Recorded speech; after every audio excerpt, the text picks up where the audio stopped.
Yeah, that's great.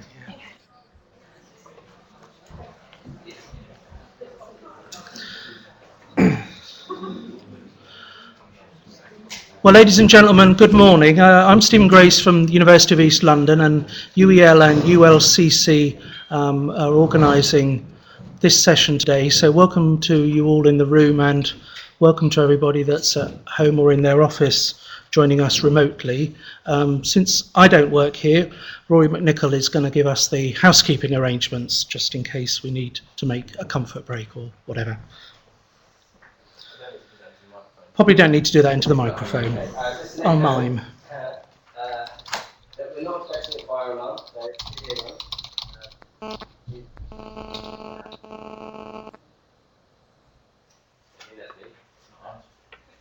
out the door, down the stairs, and congregate in Russell Square on the corner there. And toilets are. Sorry.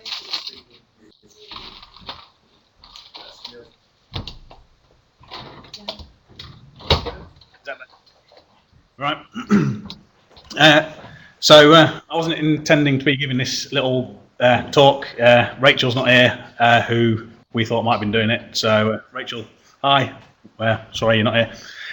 So on the 27th of June, we had the second or third EPrints User Group up in Leeds. The notes of which are all on a document on Google Drive, and I'm sure I can't give you that link off the top of my head, but I'm sure you can find it, or we'll send a link to it onto the Google group mailing list if you can't find it.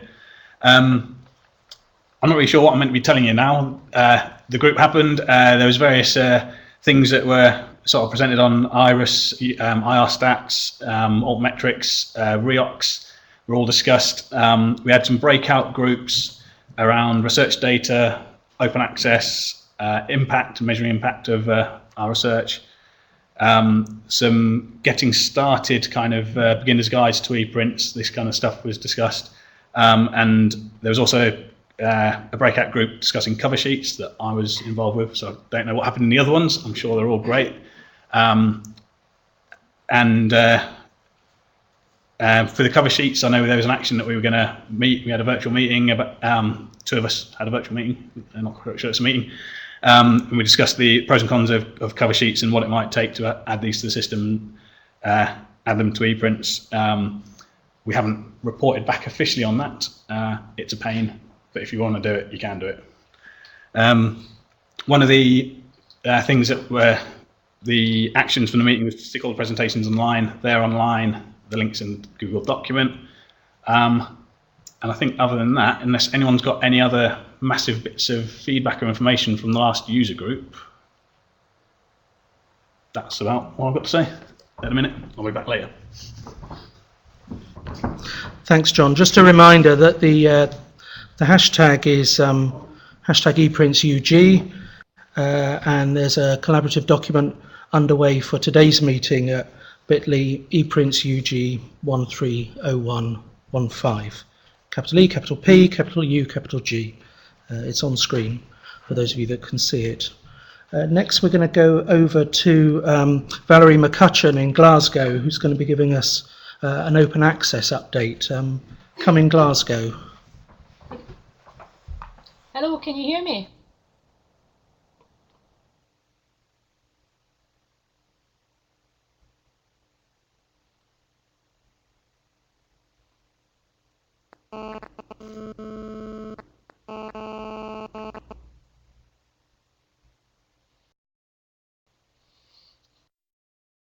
Sort of tell people a little bit about what we've been doing with regards to open access. Hopefully, most people in the room and online.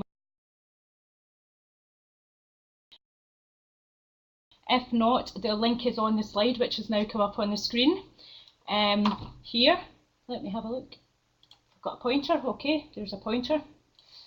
So there's a link here to the JISC Open Pathfinder projects. There's a whole series of projects going on. Hopefully we'll have lots of things to share, along with all the various JISC initiatives that are going on in the open access space There's quite a lot of activity, so hopefully we can join a lot of things up. So we have our own project within that suite of Pathfinder projects, which is called End to End, and it's a collaboration between Kent, Lancaster, Southampton and Glasgow, and EPrints services as well. I'm going to tell you a wee bit more about that project specifically, but please bear in mind there are a whole suite of projects, so if there's nothing for you in our project, there probably is in the other projects, and I would urge you to go and have a little look at what the different projects are doing on this website here. Okay, so this is just a sort of sketchy picture that I've used many times of our systems at Glasgow, and we're kind of reasonably smug that we've got nicely joined up systems. You can see we've got our various core systems linked together, and the dotted line in the middle here, round about the research system and the Enlighten Institutional Repository, which is our EPrints repository, indicates that in 2010 we actually brought our repository into the fold of the core systems and linked that in with our research system. So that's something we did a number of years ago. And on our institutional repository, we primarily have publications, but we also increasingly have data sets, artwork, exhibitions, etc. And all of that is reviewed by library staff. I know that different people have different manifestations of EPrints and different processes. Some of it has quality control applied at different places. But in Glasgow, we have a repository team that checks the metadata for each of these things as it comes into our system. And the dotted line here, just round about the finance and research system, is just to indicate that these two systems are being brought together and they'll be further integrated. But fundamentally, it's the same data that's going to live on these two systems, it's just they're going to be further integrated. So then if I go on to having a look at our process, again, we've got a big smiley face on this one because we're quite pleased with ourselves. We really feel that we have got our process reasonably well organised. We have a very low barrier process for our researchers, and basically we just ask them to email us when they have a paper accepted, and the library team check all of the funder details, what the publication allows, what payments are required, and we'll do as much admin as we possibly can. I know that some other organisations do devolve to colleges, some of them have forms. It is very labour intensive for us, but we feel that that economy of scale is great and that works for the University of Glasgow, but we could do the whole thing a whole lot more efficiently, and that's where the sad face comes in. So this slide is supposed to sort of represent all the different systems where we keep data that we need for managing open access. So like many people, we've got our spreadsheet, which has got lots of information on it. We're currently running two spreadsheets.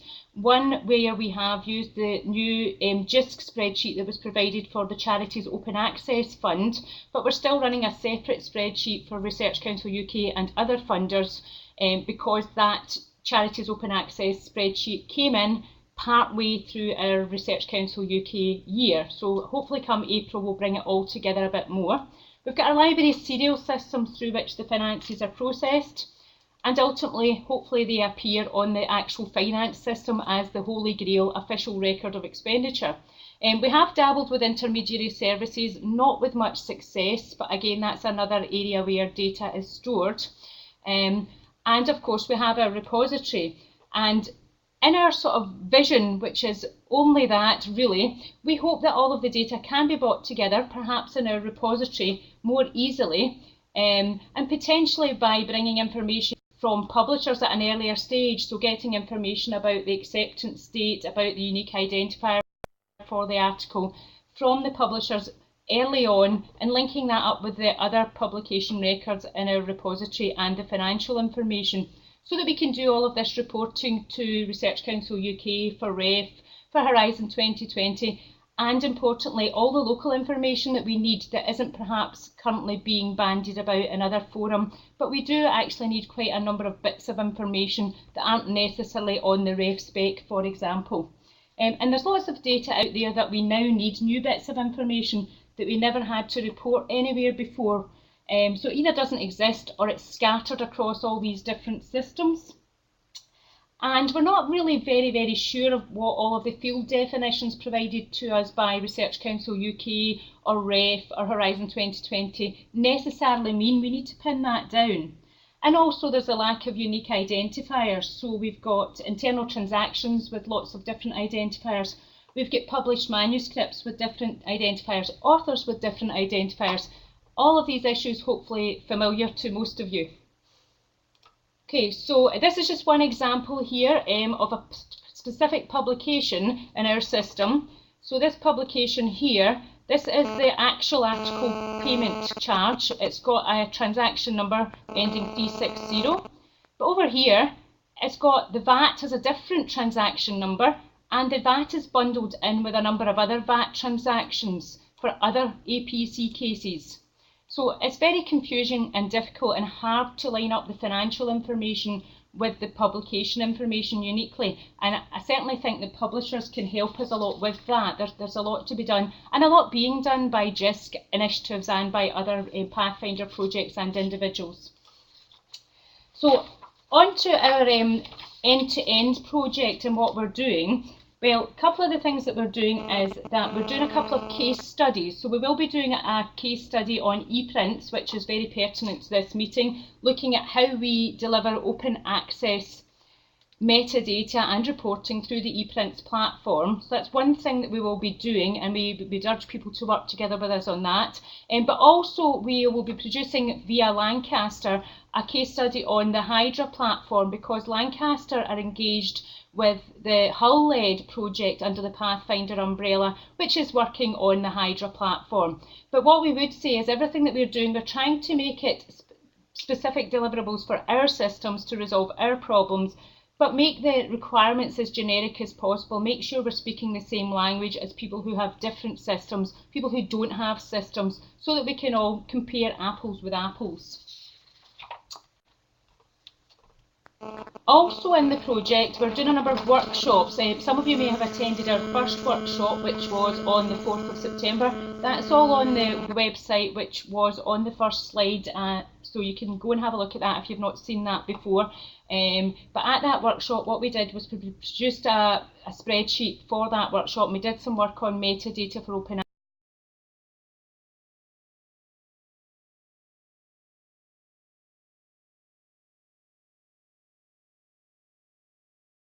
broadly and try to identify what the key issues people had were.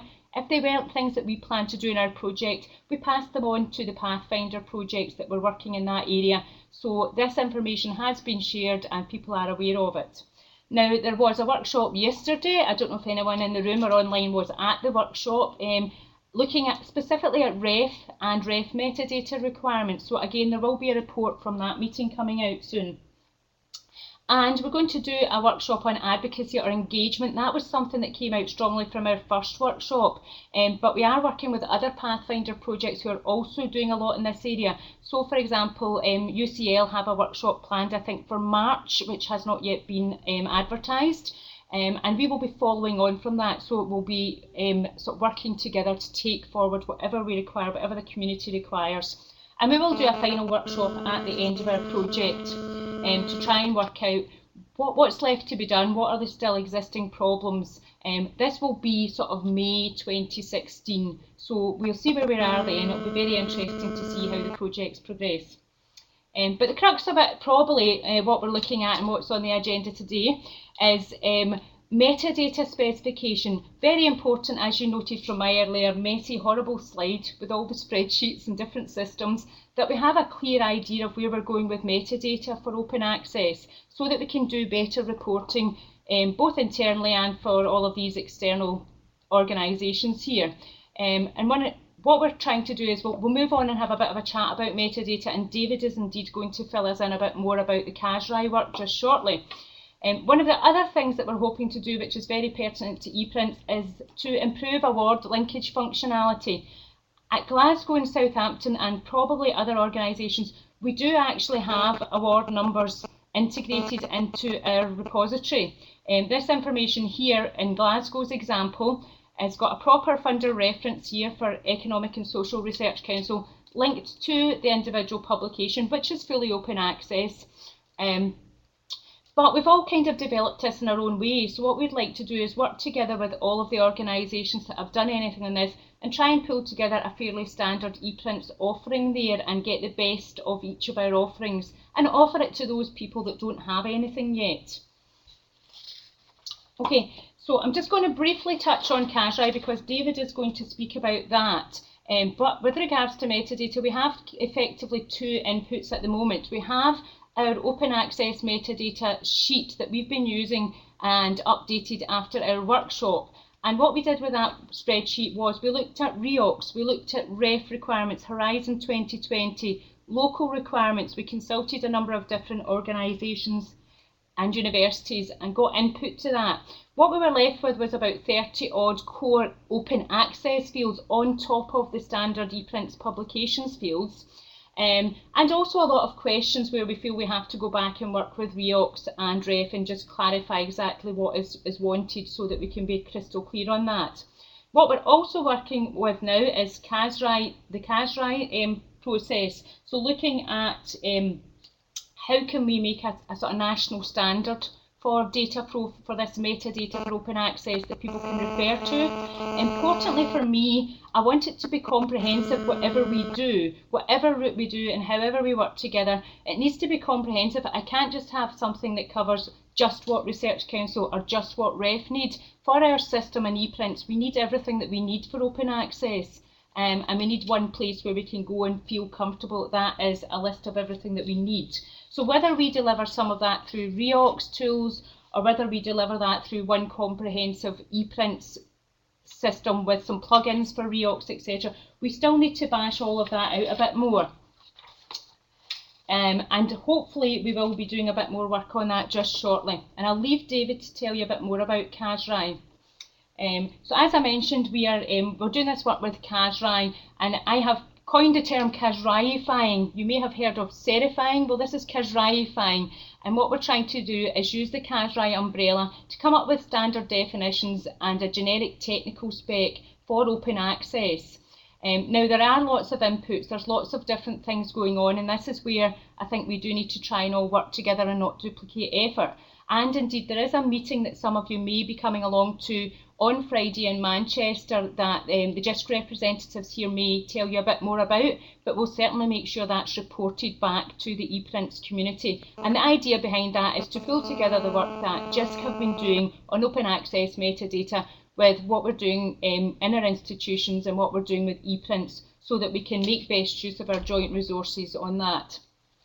We're very keen to have a sort of community build to avoid any replication. So whatever we come up with, as I mentioned, we do want it to be similar definitions. We might call it something else in Pure or ePrints, but we want to know that when I compare my field Y with your field X, that actually we mean the same thing. So I'm going to leave it there. Feel free to contact me if there's any questions for me, but I'm going to let David explain how CASRAI works. Thank you.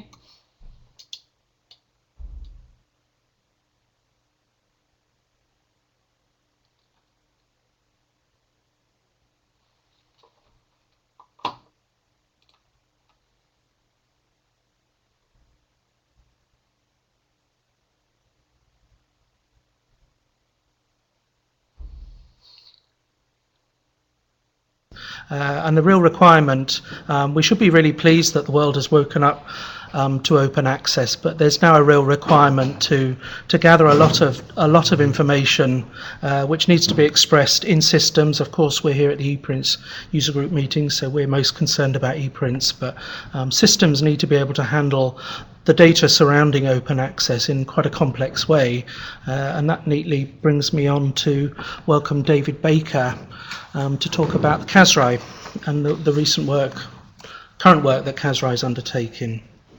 So thanks very much to Valerie.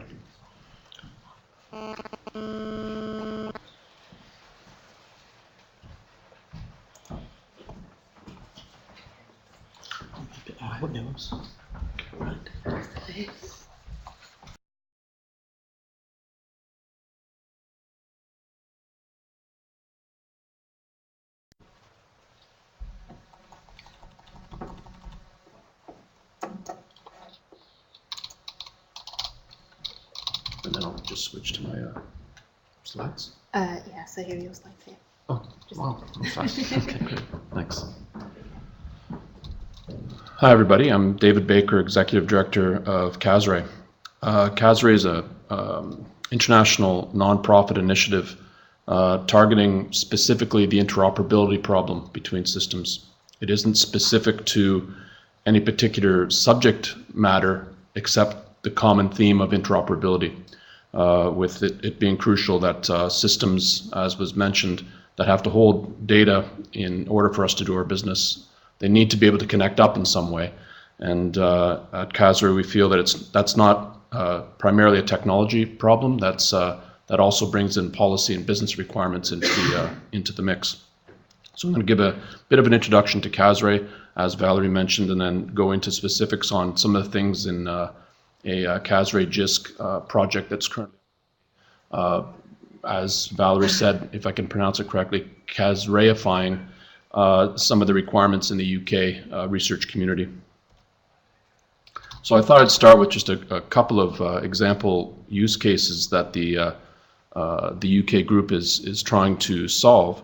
As an institution preparing for REF submission, we need to ensure those of our publications which are in scope meet the repository deadline requirements so that we can remove any remaining compliance gaps before submitting. So that was the first use case that came forward in the working group, as this is something that we need to be able to do, and we don't have any easy way of doing it. And interoperability was a fundamental enabler for making this possible, because the information needed by the institution is not all within their immediate grasp. It's, as Valerie said, it's scattered across multiple systems. So that's one example of a use case that has interoperability at its core. Another, from a different perspective, from a funder's perspective, where they're collecting reports from funded institutions, the evaluation units need information on expenditure of funds related to the article processing charges in order to be able to effectively monitor their OA policy. And again, one of the patterns in interoperability use cases is there tends to be a consumer, if you will, who needs information from one or more producers that are not managed by them. So that the sort of distribution between many databases, whether we're talking a current research information system or a repository or an HR system or a finance system, regardless of their labels, they are essentially databases. They're basically sitting on different platforms, storage mechanisms for being able to manage information. So that was another key use case, and the opportunity was clear from developing a single common profile, as Valerie mentioned, that both use cases could be supported through the creation of a single profile that could be reused for different purposes. Why CASRE? Well, as I said, interoperability is a key reason why we exist, trying to solve that problem. A lack of interoperability is a root cause of admin burden for researchers, research organizations, and any of the administrative units that are trying to get things done across multiple silos, if you will, siloed databases. So a root cause of admin burden and assessment blindness. If you're trying to evaluate or assess or get some sense of trends in the management or administration details in your day-to-day work, unless all of the data is in a place that you have control of, which it isn't, it's scattered across multiple places, you aren't getting the full picture. If you need data to assess, you need the data, and it's spread around. So that's why not only for reducing the admin burden, but also gaining access to the information that's needed to be able to answer those questions. And what's needed in trying to solve the interoperability problem is some agreement mechanism, and it needs to be sustainable. This is key. There's different ways that could be approached other than the approach that CASRE advocates, and one way is that if every stakeholder just decided to use the same system. So for example, in the case of EPrints, if EPrints was the only software solution, we would have less of an issue, because you know what everybody else around the world or within the nation is going to be using, so that's easier. But that's not feasible, it's not practical, It might be great for the people running that software system, but from a standpoint of innovation and diversity, there's going to be multiple tools. There's going to be different software systems in place. They have different value propositions for the people that need to use them. So we don't think the agreement layer is, let's all decide the same software. If you move away from that level, you could decide to all use the same storage model, if you will, or sort of a storage blueprint, the data model that you use. That's a little bit more flexible than forcing everyone to use the same software product. But again, it also has some downsides in terms of restrictions, in terms of stopping any kind of innovation. New things will be invented, new ways of managing data, new ways of storing data, connected graphs, relational systems. We shouldn't make it necessary to sort of freeze everything that we do into one way of looking at things in order for us to be interoperable. So we don't think that solving this problem by forcing agreement on the exact data model that's used for storage is the approach. What we think the optimum layer is reaching agreement on the meaning in the information that's stored in our different databases, first of all. So what terms are we using? What kind of objects or entities are we referring to? People, organizations, publications, books, the different things we talk about, and then what you might refer to as attributes of those things. What do we need to know about books, articles, people, organizations, and what kind of connections exist between them? I'm not yet talking about a relational database. I'm not talking about connected graphs. I'm talking about the kind of level where policymakers talk about the things they need to know about. That's the layer at which you would reach agreement on terminology, and then contextual sort of packaging of that terminology. The concept of a CV is a scoop of data or a scoop of information out of a larger context that you could get information, but you just want to know a little bit of information about a person. An impact report would be another scoop of information. And so if we can agree on those kind of reporting boundaries, for this business process, we need just these 11 elements to come across the wire. For this process, we need these 23 elements to come across the wire. So if those two things can happen in an agreement mechanism where you run these packaging, what we call profiles, they're different from software profiles, but they're not that different. It's essentially a profile is a business agreement around a list of attributes that you're going to need to come across in some sort of exchange. And if we can agree on those things, first, and second, agree on the underlying terminology, the words that we're using and what those words mean, human to human. I'm not talking about semantic web at this point, that's an implementation aspect. But what's the agreement at the policy level? Then with those two pieces in place, which is we feel a very thin layer of reaching that level of agreement, it opens the door for a lot of opportunities for interoperability. It's not a perfect approach, but none of the approaches are perfect. We think this is the least imperfect. Now, interoperability, like the word standards, means a lot of different things to people.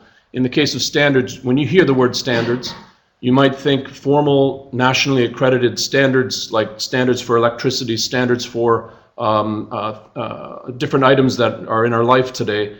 Formal standards are one mode of standards development, but also informal standards, or what are commonly referred to as consortial standards development, are a little bit different. They came up in the 80s as a kind of response to the sort of longer, more difficult and arduous process of formal standards development. And they arose in various industries as a kind of the equivalent of a rapid application development step, where if information or some subject matter was not quite ready to be frozen in time or to take multiple years to develop a very stable, never-changing standard or infrequently changing standard, there needs to be another way where we can have a faster way of iterating this. And if the requirements are dynamic still and changing a lot, we can't freeze it for 5, 7, or 10 years. We need to kind of have annual or maybe semi-annual or 3-year cycles in terms of shelf life.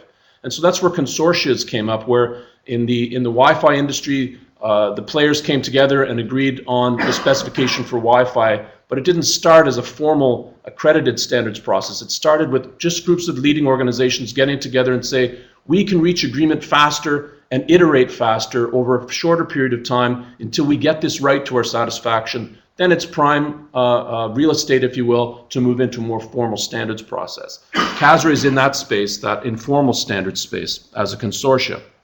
And interoperability, you might also, when you hear that word, you might think, well, okay, that's a technical thing. That's, well, I guess interoperable. We need to make sure that at the technical level there's the same protocols.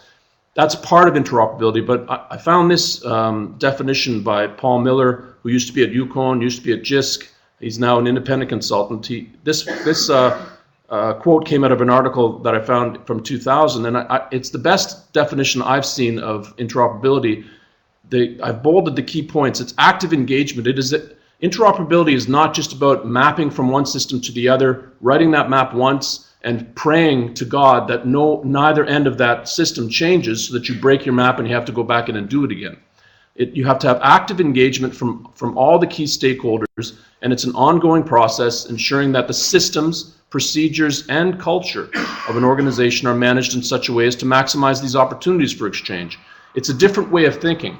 If the systems, procedures, and culture assume that we will all be using EPrints, for example, or we will all be using this particular Chris from Thomson Reuters or something, if that's the culture, then you evolve different ways of solving your problems. But if you step back a bit and apply a interoperable aspect or dimension to your systems, procedures, and cultures, you start to discover new ways of solving some of these problems that exist regardless of what tools you've decided to purchase. So that's the context that we're thinking of interoperability. So CASRI is a nonprofit global network of organizations. It was founded in Canada. You might have noticed I have a foreign accent. But it's not a Canadian. The C in CASRI is for consortia. It's not for Canada. It just was founded in Canada because the research funders in Canada back in 2006 had to solve this problem. And what they said was, is the only way we can solve this kind of interoperability problem by forcing everybody to stop using one system and use another system, or forcing everyone to have yet another system to maintain in addition to one they're locally using, like a portal concept? And they sent us out and said, what are other industries doing? And we went out and looked at insurance, we looked at the military, policing in the US, and what we found, and retail systems, what we found is that all these stores and all these insurance agencies were not sharing one system. They weren't sharing a build on Oracle or sharing some portal. They were sharing information standards about what they meant by a policy, what they meant by insured, what were the terminologies that they used. And then when they needed to work together, they moved the information around in an agreed way. And that was it. And it was data standards. It wasn't just about data modeling. It was data standards. What do we agree about the meaning of the data that we need to share in our business? And so we went back to the funders and we said, that's how they do it. And they said, okay, let's do it. So we founded CASRI, and then we started reaching out to fund. And we knew that Canada wasn't the only country that needed to solve interoperability problems within the research enterprise. And so now we reached out and with JISC in the UK, and now with the Swedish Research Council in Sweden and in Portugal. There's a number of nascent CASRI national communities starting up to solve this problem. As I said in my beginning slide, we think one of the advantages of our approach is that it can be implemented locally in terms of how do you move information between internal systems, finance, HR, Chris's repositories. It can expand to a national level without reinventing the model, and it also can be internationally connected.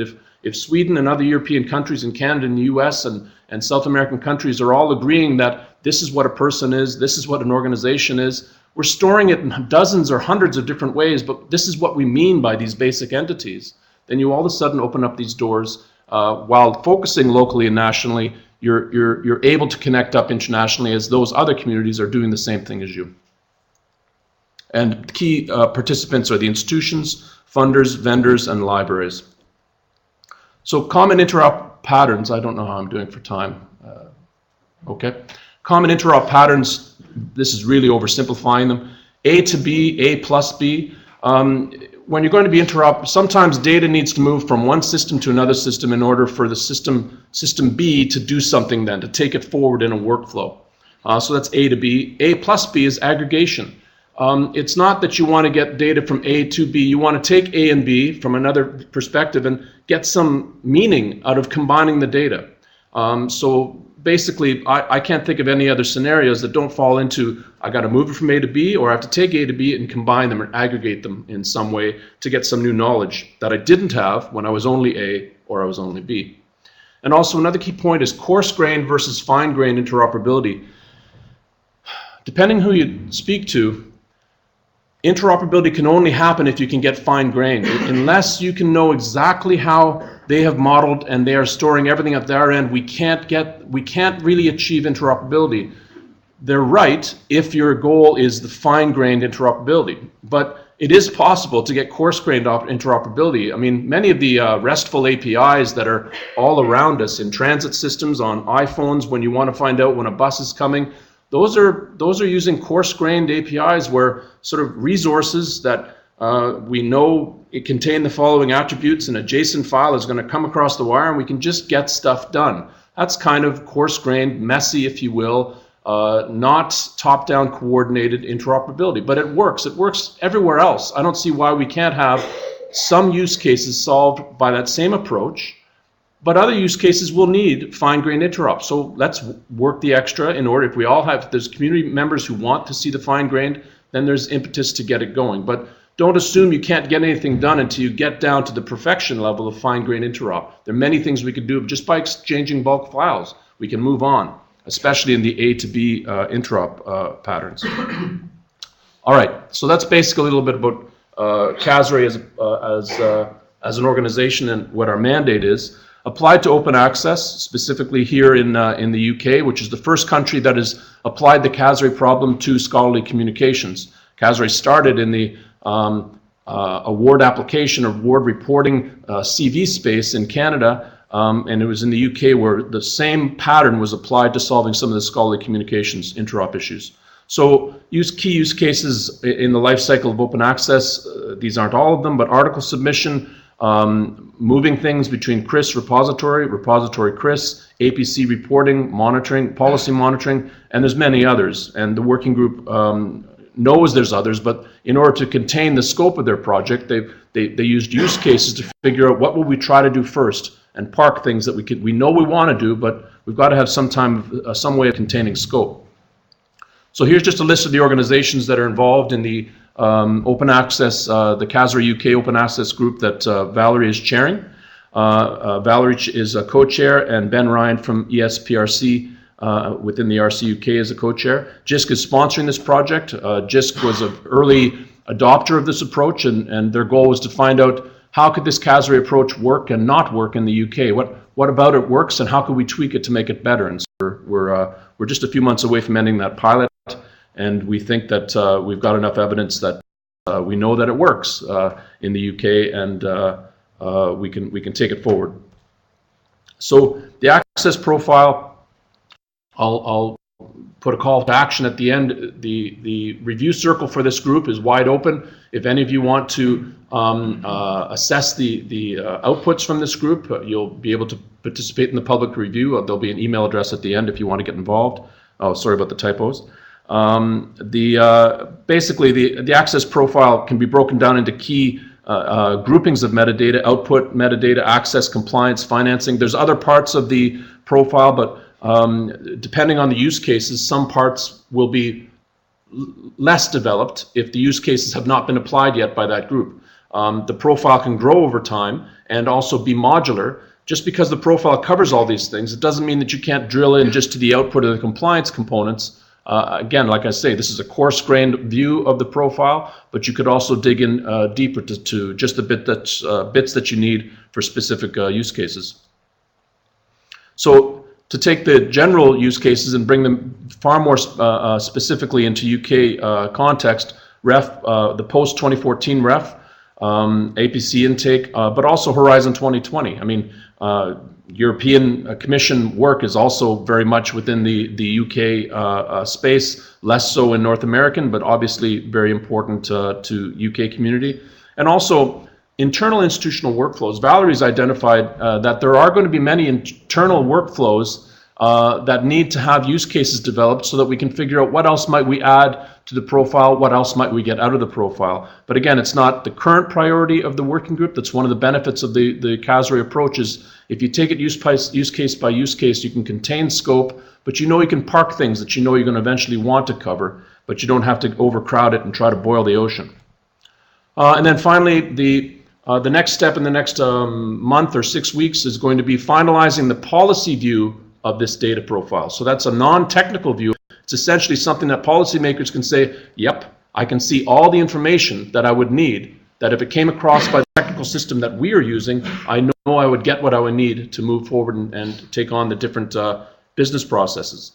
Based on that, we'll then have public review and comment, and we'll create a technology view. I've got I think that's my last slide, but I've got an example output from the current dictionary. It doesn't show the specific items that are going to be coming out of the OA because it hasn't finished yet, but when that work is done, all the outputs, the profile contents will be uploaded to the online dictionary. And the online dictionary has a mechanism where, a human reader a business or a policy reader can understand what's going to be in a profile, but also either as JSON or XML, there needs to be a technical view. And this is just an example of you won't see specifics to open access, but this is just an example of outputting any branch in a dictionary to a simple spreadsheet that it says, will this be a date field, number field, text field, what length, and things like that. So starting to get to more of the technical aspects.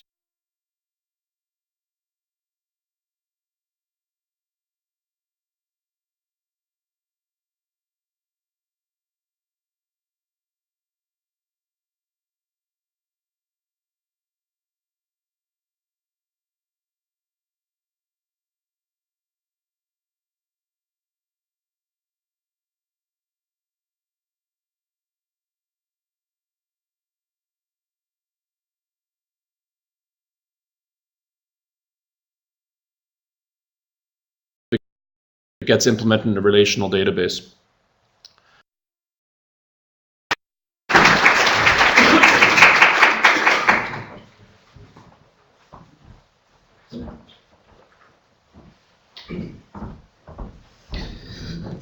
And just a reminder that email address that David mentioned was info@casrai.org, casrai.org. And next up, we've got,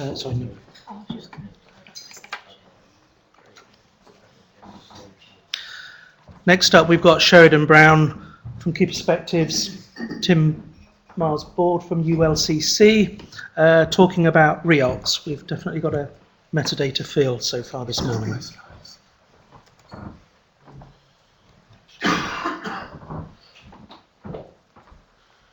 Good morning. My challenge this morning is to tell you about REOCs in 5 minutes.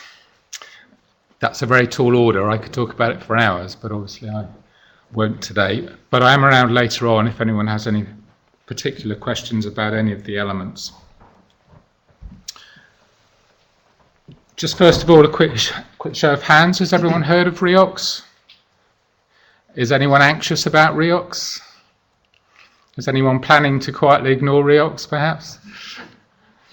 Okay, well, my advice is don't ignore it, because it was developed for RC UK and for HEFCE, and they plan to use it to monitor open access compliance. It was funded by JISC, and it was developed by Paul Walker-Dedina and me, and also all of you and the UK-wide community. We've had various exercises in weblogs, consultations, surveys, etc. Okay, so what is REOCs? It's an application profile.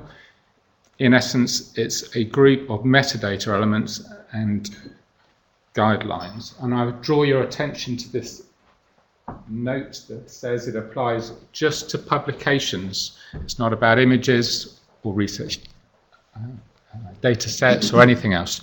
Just publications at the moment. What's it for? There it is, enabling funders to monitor compliance with their open access policies. There are just 21 metadata elements, and I would imagine that currently you are collecting at least half of those. It isn't terribly onerous. I'm just very briefly going to go over the 10 mandatory ones. Okay, so first of all, we have an identifier, which tells you what the item is, the object is. The language, that's obvious. The source, which is usually a journal or a book. The title, Now, number 5 is obviously a key one for HEFKey, and the ref is the date on which a publication was accepted by a publisher.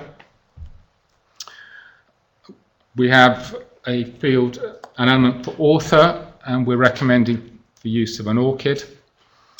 REOX Terms project is really very important to our CUK. You're required to report the funder name and the project identifier. And there's a list of controlled types as well, and they include things like journal articles, book chapters, monographs, ETDs, things like that, but it is a controlled list. And there's also a controlled list for versions, and there are a couple of examples there, including version of record, which is obviously a published article. Finally, there is an idea about license ref.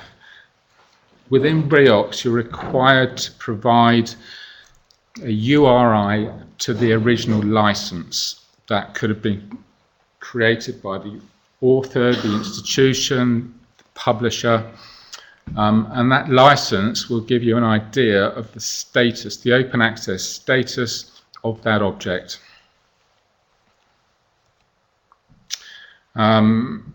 If anyone's worried about any of that, we are able to help you. And the star event here, Tim, is going to tell you about an EPrints plugin that's been created recently. It was funded by JISC. And for the next 12 months, there is going to be technical help available to you, and that's going to come from 3 areas. EPrint services will provide help for their own hosted repositories. The University of London will provide help to their hosted repositories, and Peter West at the back there, do you want to wave your hand, Peter? He will provide technical help to repositories that aren't hosted at either of those institutions. Okay, so I'll just hand over to Tim now. Thanks very much.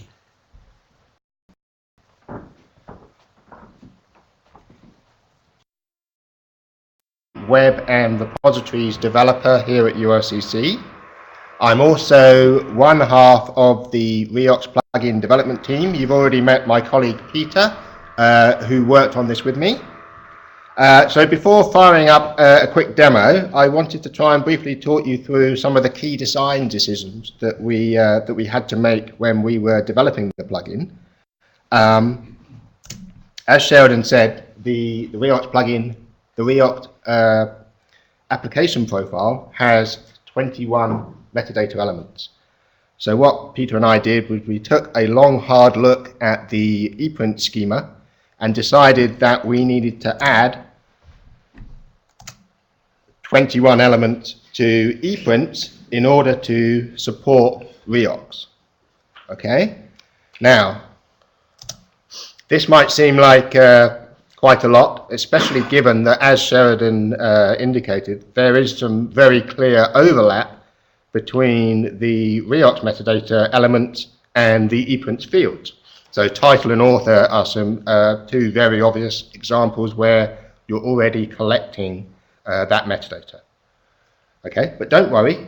What we've done is create a special kind of field in EPrints that works out suitable values for REOX by looking at your existing metadata. So actually behind the scenes, what it's not doing is looking for a value in the database.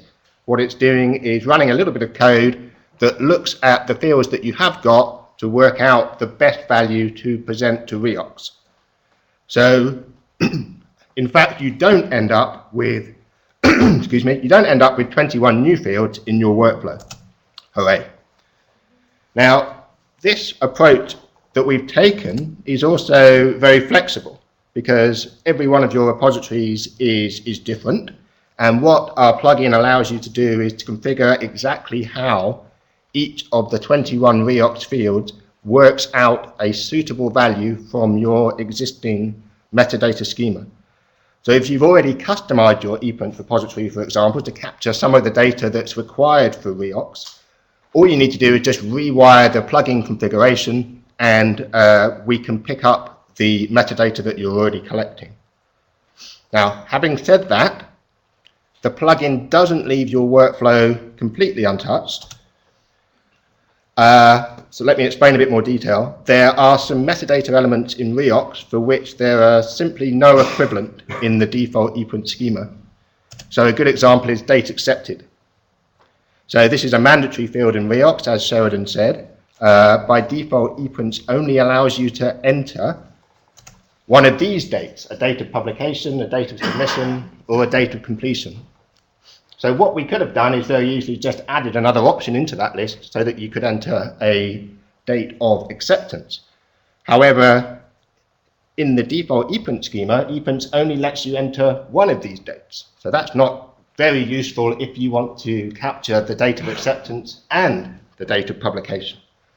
So what we had to do in that case is add a new field to the workflow to allow you to capture date of acceptance. Another good example is the Reox project field. So this is another mandatory field in Reox. Now the factor that we had to consider with this field is that sometimes our plugin can only make a best guess at what a suitable value for Reox might be. So when you install the Reox plugin, the default way that it's going to produce some output for this particular field is to look at these two fields in ePrints. Okay? Now both of these fields in ePrints accept multiple entries, but there isn't actually an explicit link between them. So if, for example, you imagine an ePrints workflow that looks something like this, so we've got 3 project IDs and we've got 2 funders, we're not actually connecting them up. So given this kind of data, what our Reox plugin would do is to produce something like this. So we've kind of assumed that the first project was funded by EPSRC and the remaining 2 projects were funded by NERC. Now, that assumption may not always hold true. So what we've done is given you the option to override what the Reox plugin thinks the value should be with a new field in the workflow. So you can see that what this field is doing is tying together the project ID and the funder much more explicitly. And you can see the radio buttons at the top of the field there that tell the plugin that you just want to use the default mapping, or actually for this particular item, you want to override the default mapping and provide your own value. So taking those 2 factors into account, the fact that there's no equivalent for some Reox elements and some values are only best guesses, we decided that the Reox plugin should add 11 new fields to your workflow. Now these fields are admin only, so when you install the plugin, the view of the workflow for normal users isn't going to be impacted at all. So it's up to you as individual institutions to decide how best to adopt the new fields into your more general workflow. So for example, going back to the projects field, what you might decide to do is take the default ePrints projects and funders fields out of the workflow entirely and just drop in the new Reox field and use that one instead for all future deposits. Okay, I'm now going to try and give you a quick demo.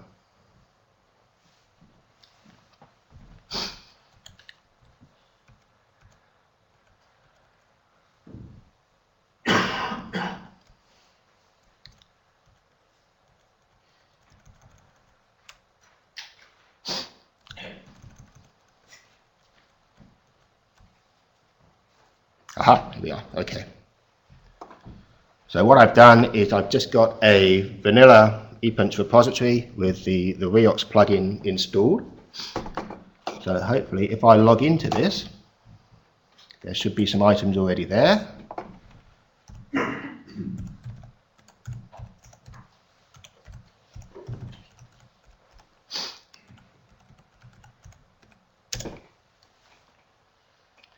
Good, I remember the password. Oops.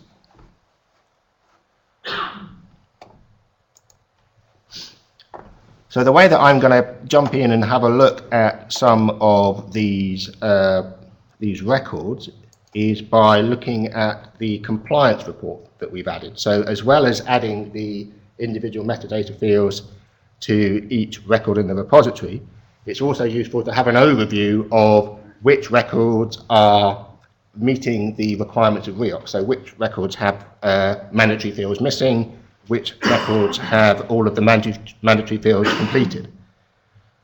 So it also gives me a good jumping off point to get into each individual item. So what we've got here is a repository that just happens to have 42 outputs that were published in last year. So you can see that the top two are compliant with REOCs, and the remainder of the items published in 2014 are not compliant. And for each one that isn't compliant, you can see a list of problems that the system has detected. So if we go in and have a look at one of the ones that isn't compliant, now what I wanted to show you is that the changes that we've made to the workflow. So if I just jump into the workflow here, you'll see that there's a new stage in the workflow at the very end there. So again, this stage only appears to administrators when they log into the repository. And this is where those 11 fields are that we've decided that we need to add. Okay? So what have we got? We've got the REOCs type field. So we've created a default mapping in the plugin to take a best guess at what this output type is.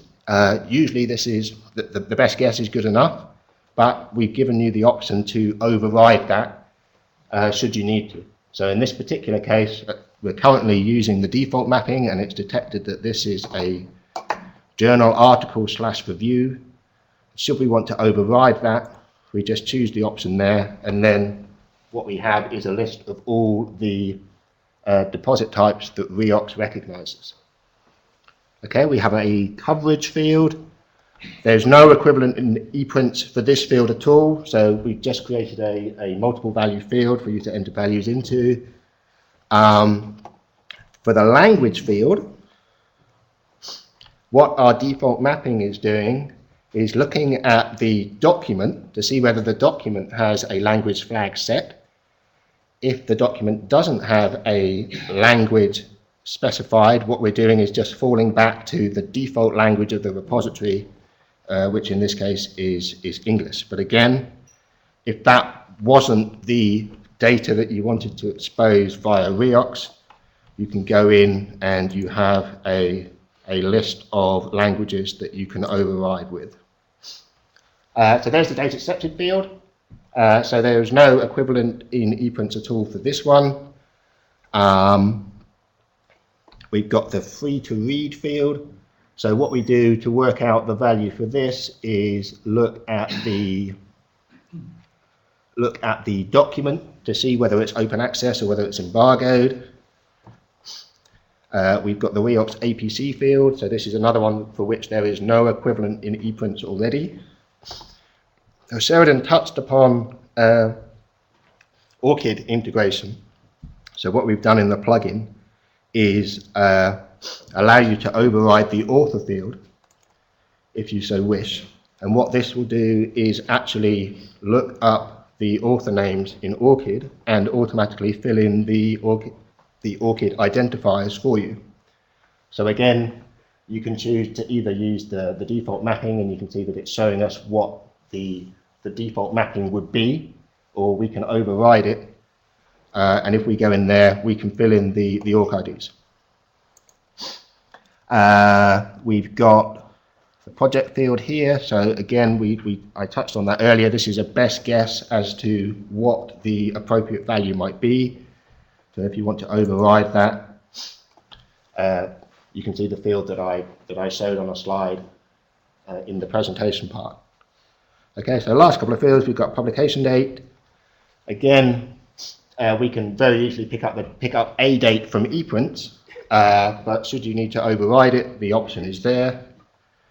And finally, we have the version field there. I should mention with the project field, when you type in the funder names, cross your fingers,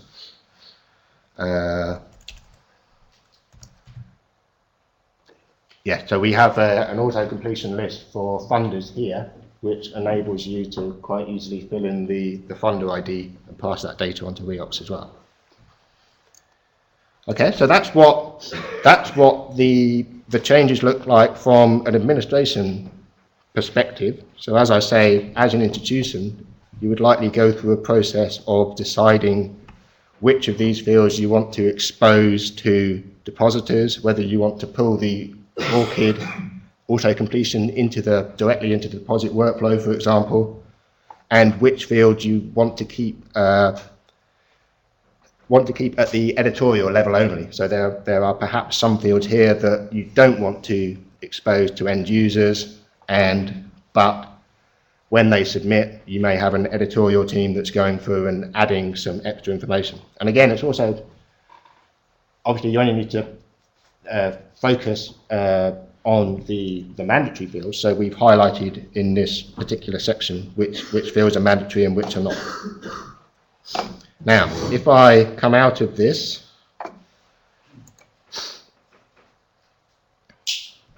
so when you actually view the item, what we've done is add a new tab, and what this is doing is just looking at the item and giving you an indication as to whether this particular item is compliant with Reox or not. So in this case, we've got an item that doesn't comply. This is a good opportunity to show you this piece of information here. So what this is doing is telling you which document is actually being described by the Reox output.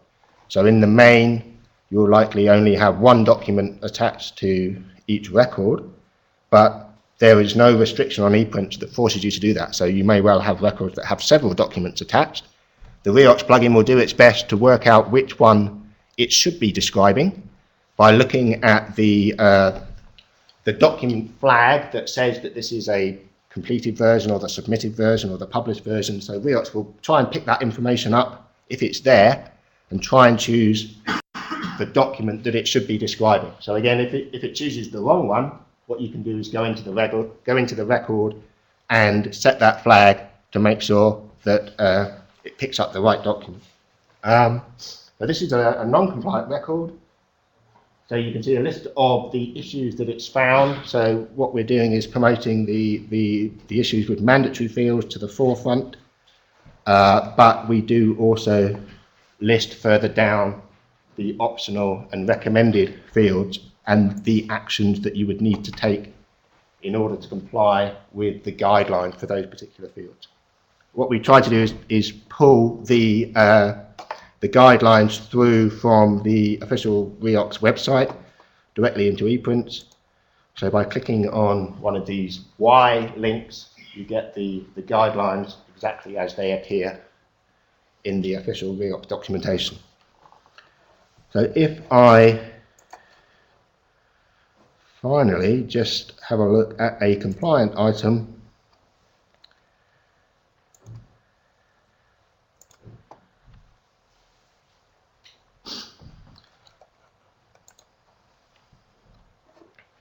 so you can see in this case the little tab has a nice green tick to show that this is a compliant item. So again, it's just highlighting the document that Reox is going to describe with this particular record. And as you can see, we very cheaply said for bonus points, please consider adding the recommended or optional information to the record. So at the end of the day, the end result of all of this effort to capture this additional information is the Reox record itself. So what we've done is created an export plugin for EPrints. So this is what EPrints is spitting out, Reox XML that describes the particular record. What we've done here is just to apply a style sheet to it so that it's a bit more readable. In actual fact, behind the scenes, what we're spitting out is something that looks a bit more like this. Okay. The last thing I wanted to say was that all the code for this plugin is available online on GitHub. What I've done is create this new area on GitHub called EPrints UG, which I hope can sort of foster development within the EPrints community. And Reox, the Reox plugin was one of the first things that we uploaded to that particular area. And you'll see from the later presentation that we've also been busy and uploading some other packages and extensions to GitHub as well. Okay, thank you very much for your time.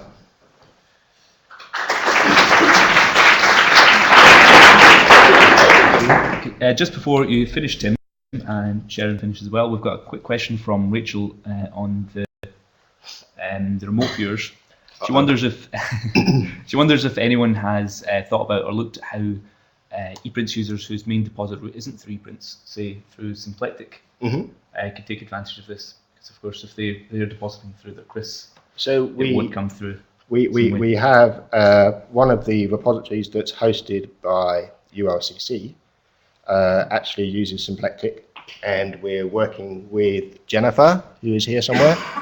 We're working with Jennifer to try and make sure that when they go live with their Reox plugin, we'll be pulling through the information from Symplectic into the appropriate fields. Okay, thank you. I hope that answers the question. Another just quick question before you go from Valerie. Will it supply a click button to report sending to RC UK?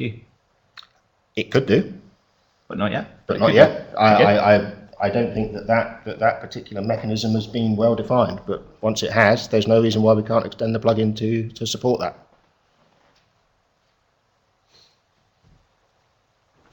Okay, back to you, Steve. Are you taking questions from the floor? Yes. We've also got another question from the floor. Yeah, I wanted to ask about data deposit. It's a very sort of specific question, and I may be missing something in the Reox profile, but is data deposit in there? Is it going to support reporting for RAF purposes as well as for RC UK? The question was data deposit, and is it supporting the information needed for REF? Is that what? Yes, so we've got acceptance date, obviously, but is data deposit in there as a field? A date of deposit, sorry. Yes. Deposit, yes. No, that's not part of the Reox specification. That seems to be the one thing that's missing for RAF, and it would be. I'm a bit puzzled about that. Sharon, can you? Yeah, the process was that Reox was originally developed for RC UK, and Hepkey came to the table a little bit later on. We did talk about this, and the fact is that the repositories automatically generate that date, so you can capture it. And in due course, there is likely to be a REF plugin or ePrints which will use that exact methodology to capture that date. Great. So Sheridan just gave an answer, which was that, just for the benefit of those that aren't in the room, Reox was initially developed on behalf of the research councils for the reporting requirements that they required. Some work has been underway since to look at the requirements for REF reporting. And it's not quite joined up. Yeah, just before the next crowd comes on, could I invite Adam to come and upload his PowerPoint presentation if he's got an Adam Field.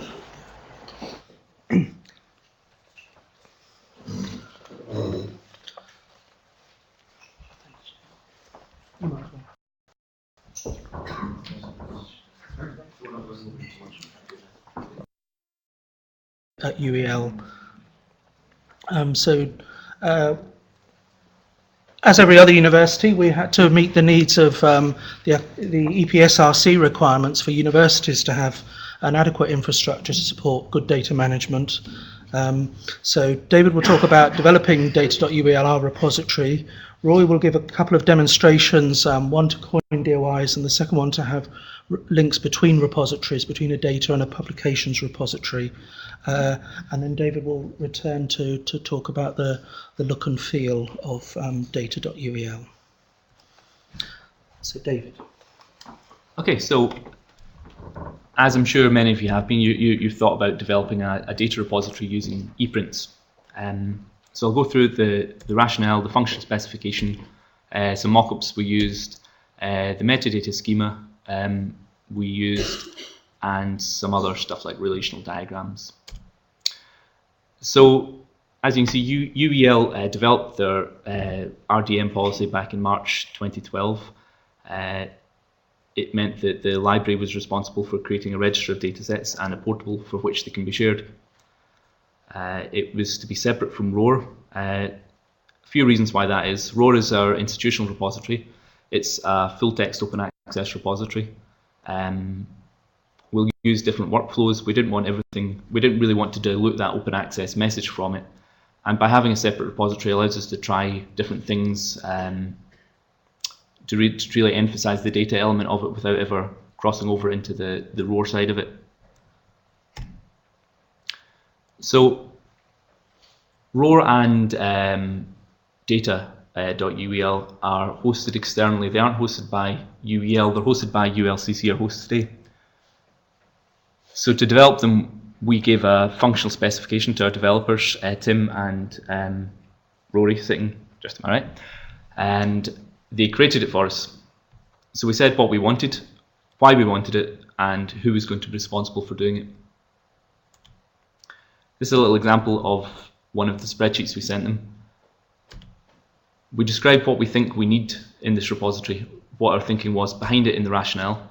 The reason for that was that if there was an easier way of doing it in ePrints, we wanted to take advantage of the expertise our developers had, so we wouldn't be doing something that could have been done better another way or was already in ePrints, for example. And then who was responsible for it? Some aspects of the development would be our responsibility. For example, I was doing the look and feel and the integration with the the UEL website. So we had to be clear about who was responsible for doing each part of the development. We created some mock-ups like the one you can see here. This was so that we were both on the same page when doing the look and feel. Little red numbers you can see there correspond to a spreadsheet which describes exactly what HTML elements the summary page has and where what you see on screen should be pulled from in the ePrint record. And there's the spreadsheet with the HTML elements and any other information. So the quote there you can see again is from the EPSRC. I'm sure most of you recognise it by now if you're getting through with data. It's that we're supposed to use appropriately structured metadata when describing research data. So we took a look at the Recollect plugin and what DataCite require. There's a good spreadsheet going around, I'm sure many of you have seen it, which is what Recollect based their fields on. So rather than reinventing fields for yourself and for ourselves, I think it was important that we used fields that were already created. So we used the Recollect plugin as a base so that we're all reading from the same sheet when it comes to field names and ePrints. But Recollect also has a lot of mandatory fields that we felt weren't really necessary for UEL data. The fields that we thought were necessary were the DataCite fields, the ones that we would actually be using to mint DOIs from. So initially, at least, there are mandatory fields. Oops. Good time in Java? No? We sure? So there's an example of one of our metadata spreadsheets at one stage. I'm sure everyone's got their own version of these and has seen these plenty before, so I won't go into it. Apart from that, the text is very, very small. So relational diagrams. We use these to try and describe how objects within our data repository would talk to each other and would link to each other. Again, it's very small, so I don't expect you to be able to read it all. But the main idea is that this is showing how a project which sits above an ePrint in our instance could be linked to future projects or past projects, and how datasets can be linked together in this one. So this shows how our entire research structure at UEL all links together with external objects and with other internal objects. Again, quite a complicated diagram, but if you've got field binoculars back there, you might be able to make out all the separate links that we envisaged. And we gave this to UL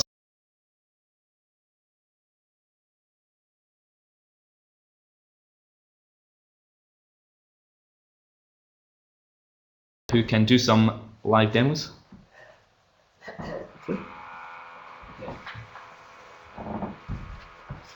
Hello. It's live demo time, so please bear with me. As you can see on the slide there, I'm going to demo Coin DIY. Now, as many of you are probably already aware, there is a DataSite plugin for registering DOIs for datasets that exists, but the guys, David and Steve, wanted a little bit more from theirs, and one of the really important things they wanted to do is to have the ability to to choose when something gets a DOI. So the plugin, the DataSite plugin, as it stands, as you would download it from the bazaar, will give you attempt to mint a DOI once something goes live, but that wasn't what the guys at UEL wanted at all. They wanted to have control. So I'm going to give you a quick demo of this process. Rightio. So here is an item that I made earlier. We'll just quickly check. It doesn't have a DOI. I shall make this bigger, or attempt to. This can get bigger. Yay. Is that helping people at the back, by the way? Anything bigger? Alright, I think that's pretty much we can go.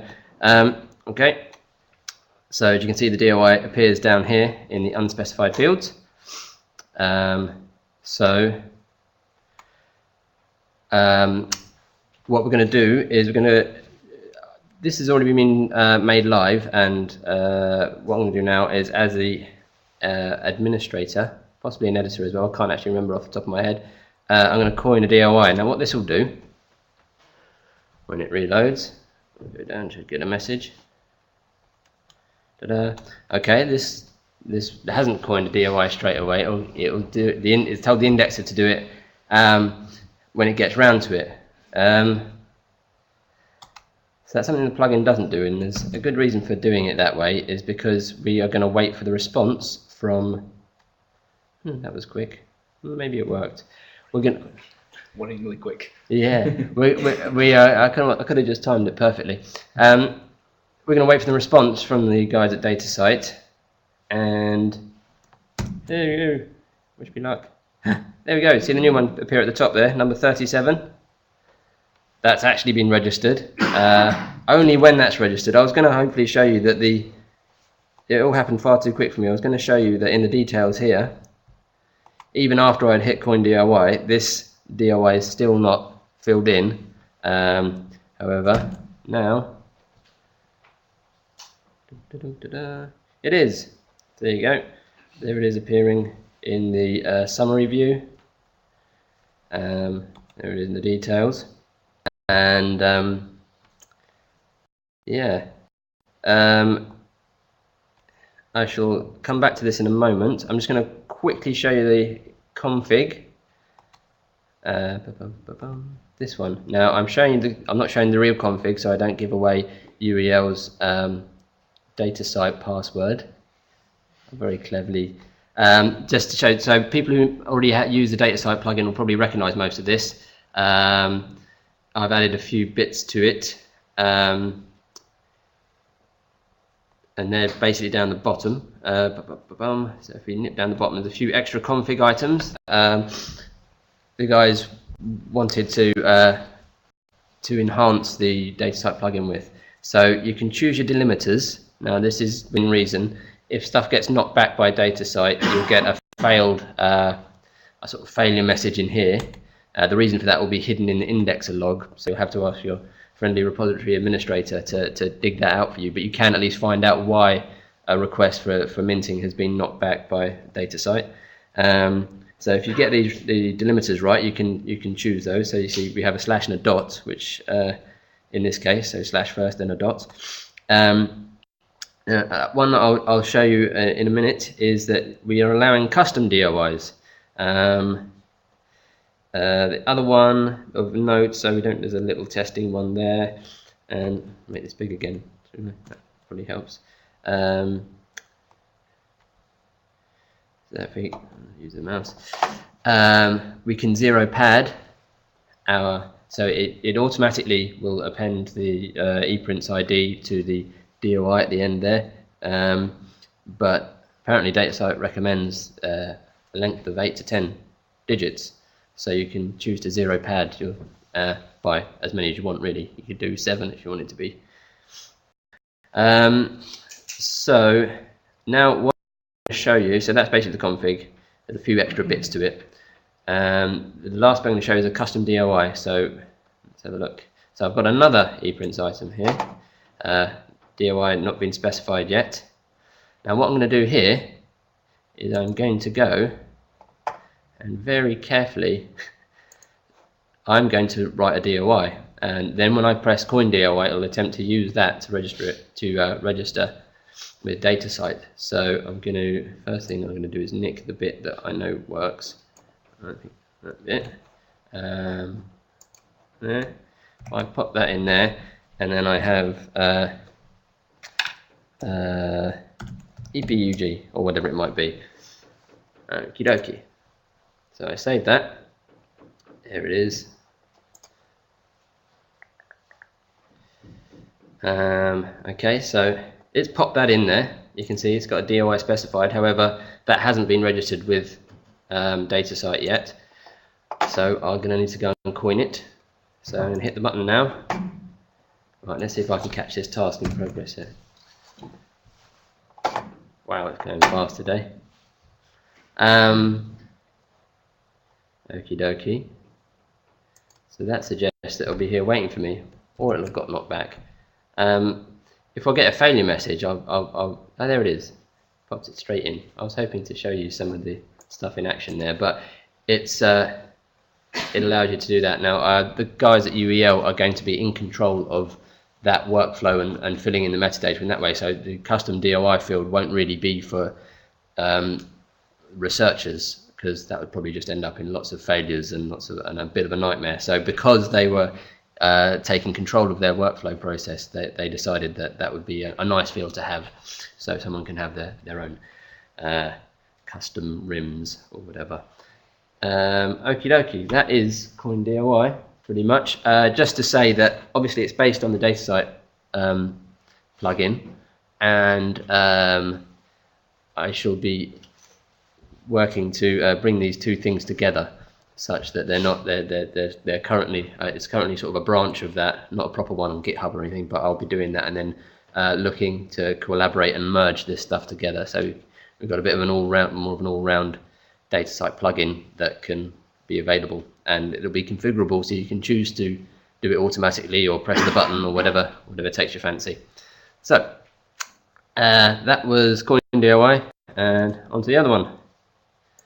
Here it is. Okay, so this is a repository link, or repo link for short, and after listening to David earlier about Kazrai, I'm gonna suggest that this is coarse-grained interop.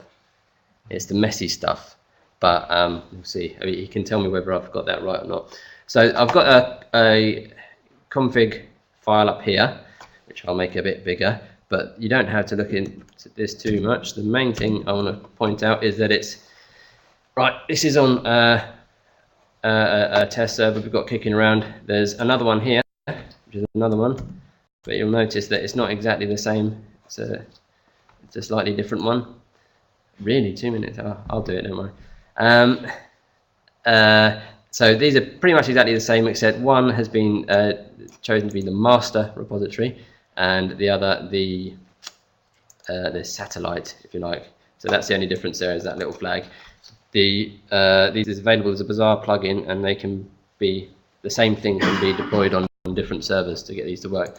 And what this does is that when you are creating, so here in the master master repository, which we'll say is our data repository, although it's not really set up as one, we will flip straight to the details, put a title, and I'm going to call this, we'll see in a minute why, the phonetics dataset. And I'm going to skip past all that. Down. Better shrink that a bit. This. So what this is going to do now, when I start typing in, it will go and, because it's been configured to talk to another repository that has stuff on phonetics in it. So this, imagine this was your publications repository. We see that we have. It will look up the items in there. You have to do the phonetics. It'll pop that in, and then we get a little bit of metadata that this is just a link, if you like. Save that. Right, this one's already live, and that's important because so this keeps this little bit of metadata here, saying that there's a linked item, and it's to that. Now if we actually go to this item, which has also had the plugin installed on a different repository, I stress to add, each time this page loads, it will check in with the master and ask it if it has any items that are related to it. So if I reload that now, nothing happens. Hey, okie dokie. I almost got through. This is the very last bit of my live demo. Oh, you might be. No, it shouldn't be. Was it not live? It should be live. Let's go and make this live then. Oh, goodness me. Let's deposit that item. Quick. Deposit that. Yep. Well spotted, Dave. Right, there we go. Now it's live. Because, of course, we wouldn't want people looking up stuff that had been published. That's why I showed you that. It will, hopefully, once this page is loaded. There it is. So I've gone and done a live lookup. Found that there's a related item from another repository. It's phonetics dataset, which sort of, if you imagine you had a data repository and a publications repository, you could get them talking to each other, or at least knowing about each other. Okay, and the last thing I just want to show you before I go away is I'm going to get rid of this now. Bye-bye. All right, no more phonetics dataset. And of course, because we haven't actually stored any metadata on the other repository at all, that will just disappear. And that is the repo link. And that one I managed to put together as an EPM and is available. Come to me for details. Okay, thank you. Okay, thanks, Rory. Very quickly, I'll just demonstrate the look and feel of the UEL repository. I realise I've probably run out of time already. But we'll demo it very quickly. As I said, we did the look and feel in-house. So we developed the theme package, which is based on Bootstrap. We'll talk more about that later on in a later presentation. But I'd just like to quickly demo our summary page for an item within our data repository and show the link that Rory just described. So in here you can see the link here to an item within ROAR. We're in data at the moment, and it's an item in ROAR. So if I click on the link, it will bring through the item in ROAR for you to see in our other repository. So that's a little more of a visualization of what Rory's already shown you. And there you can see it in ROAR. We scroll down and we can see the link to the dataset there. We chose to use the UEL blue for ROAR and go with a sort of complementary orange color for data. And hopefully that should keep everyone right. You know what you're seeing when you open Windows. So I'll talk more about the look and feel, about how we develop that and where that's going in future later on today. before lunch. But I think that's probably all we've got time for now. So I'll hand back to Stephen and to archiving next.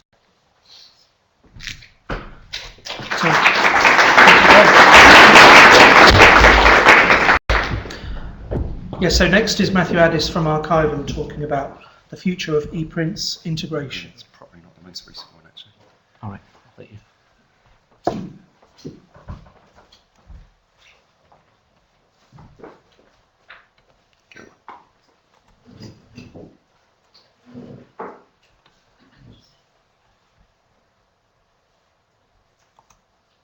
There we go. So I'm Matthew Addis, I'm from Archivum.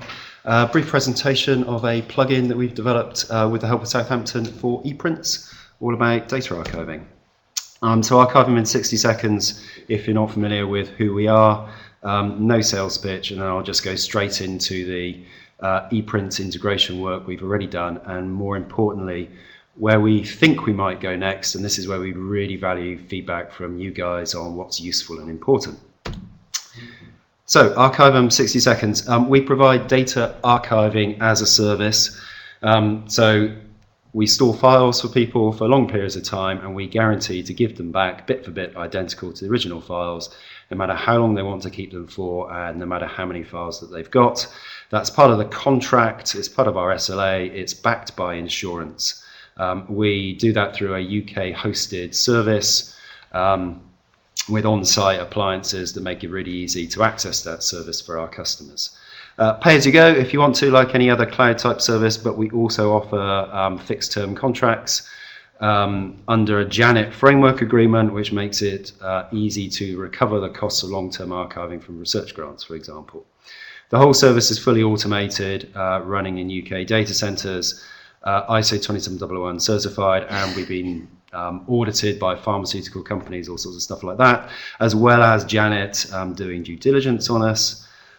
So we are a pretty trustworthy place to put data. But if you are worried about lock-in or things going wrong, then we do include data escrow. So there is a complete copy of your data held by a completely independent third party, so that if you wanted to go to another service, bring all your data in-house, then you can get all your data back from that escrow provider with no lock-in to us as a service provider. Right, enough about Archivum. We've got customers in a range of sectors, including universities, several of which are here, which is brilliant. And those universities don't necessarily always use our service directly. They do it through integrations with CRIS systems, institutional repositories, data publication platforms. So this talk is about the integration we've done with ePrints. The integration, it's available as a plugin on the ePrints Bazaar. It's open source. Yesterday I made sure everything was up to date. There's documentation on installing it and configuring it and using it under CC BY. There's some videos online on how to use it. So even if you're not interested in using Archivum, you can go there, you can see how we've done it. You can maybe use that as the basis of integrating your own archive if you wanted to. So this is how it works. Imagine a researcher has some files. Could be publications, it could be images, it could be research data. It really doesn't matter from our point of view. They take those files, they upload them to ePrints in the normal way. ePrints puts those files in its storage. They add some metadata to complete the record. That would typically go through a review approve process by an ePrints administrator. And then those files will then go from the ePrint storage to Archivum's appliance. This is a thing that sits on the local network, looks like a file share, allows files to be ingested into our service. Files though go down to local storage, they are integrity checked, we confirm with ePrints that they've been transferred okay, they are encrypted, and then they are sent up to our service where they are replicated into multiple locations and sent off to escrow. And at that point, they are safely stored and our data integrity guarantee kicks in. So we then confirm the files are safe, which means that a local copy in the appliance can be removed. The files are confirmed as safe to ePrints, and that's added to ePrints audit trail. And then ePrints has the ability to remove its local copy. And then finally, the files can be confirmed as safe to the original depositor, and they can decide to delete the originals if they want to. So whilst the files themselves have gone from left to right into our service, there's a series of messages that come back confirming that they've been correctly received and stored safely. So there's a chain of custody that goes all the way through from the original researcher through to our service with EPrints in the middle. I'm not brave enough to do a live demo, and to be honest, it's a bit like watching paint dry. As Rory mentioned, we've got a similar sort of mechanism. We don't use the indexer, but we do have a job in the background of EPrints that periodically checks for how things advance through this archiving process.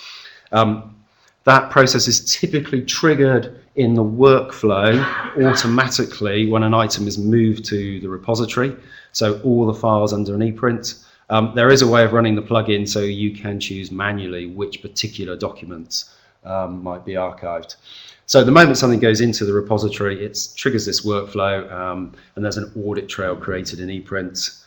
The administrator in ePrints can see the progress as those files are archived, including when it's secure and safe.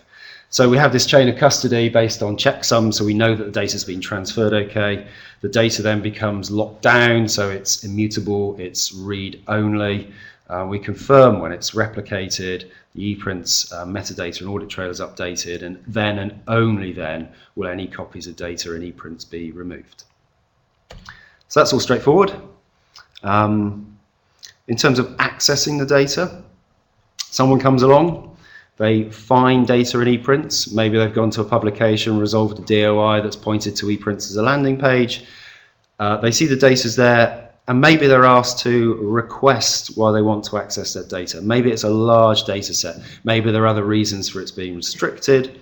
They might be told to wait whilst their request is reviewed and approved. A request to retrieve the files from the service is sent to Archivum's appliance. The files come back from Archivum's service. They're stored in the cache. ePrints is told the files are ready, so the user can be told the files are ready, and then when they access the files in the normal way, they're taken from the appliance through ePrints, and the user, or whoever it is, can copy out their copy and use the data. And that's all well and good, and it looks a bit like this.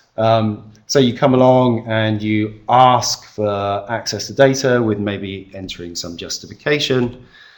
That can then be approved by an administrator. The administrator can see the progress of the restore. The user's then emailed when the data is ready, and they can go in and they can click on the usual download link and grab hold of the data as usual.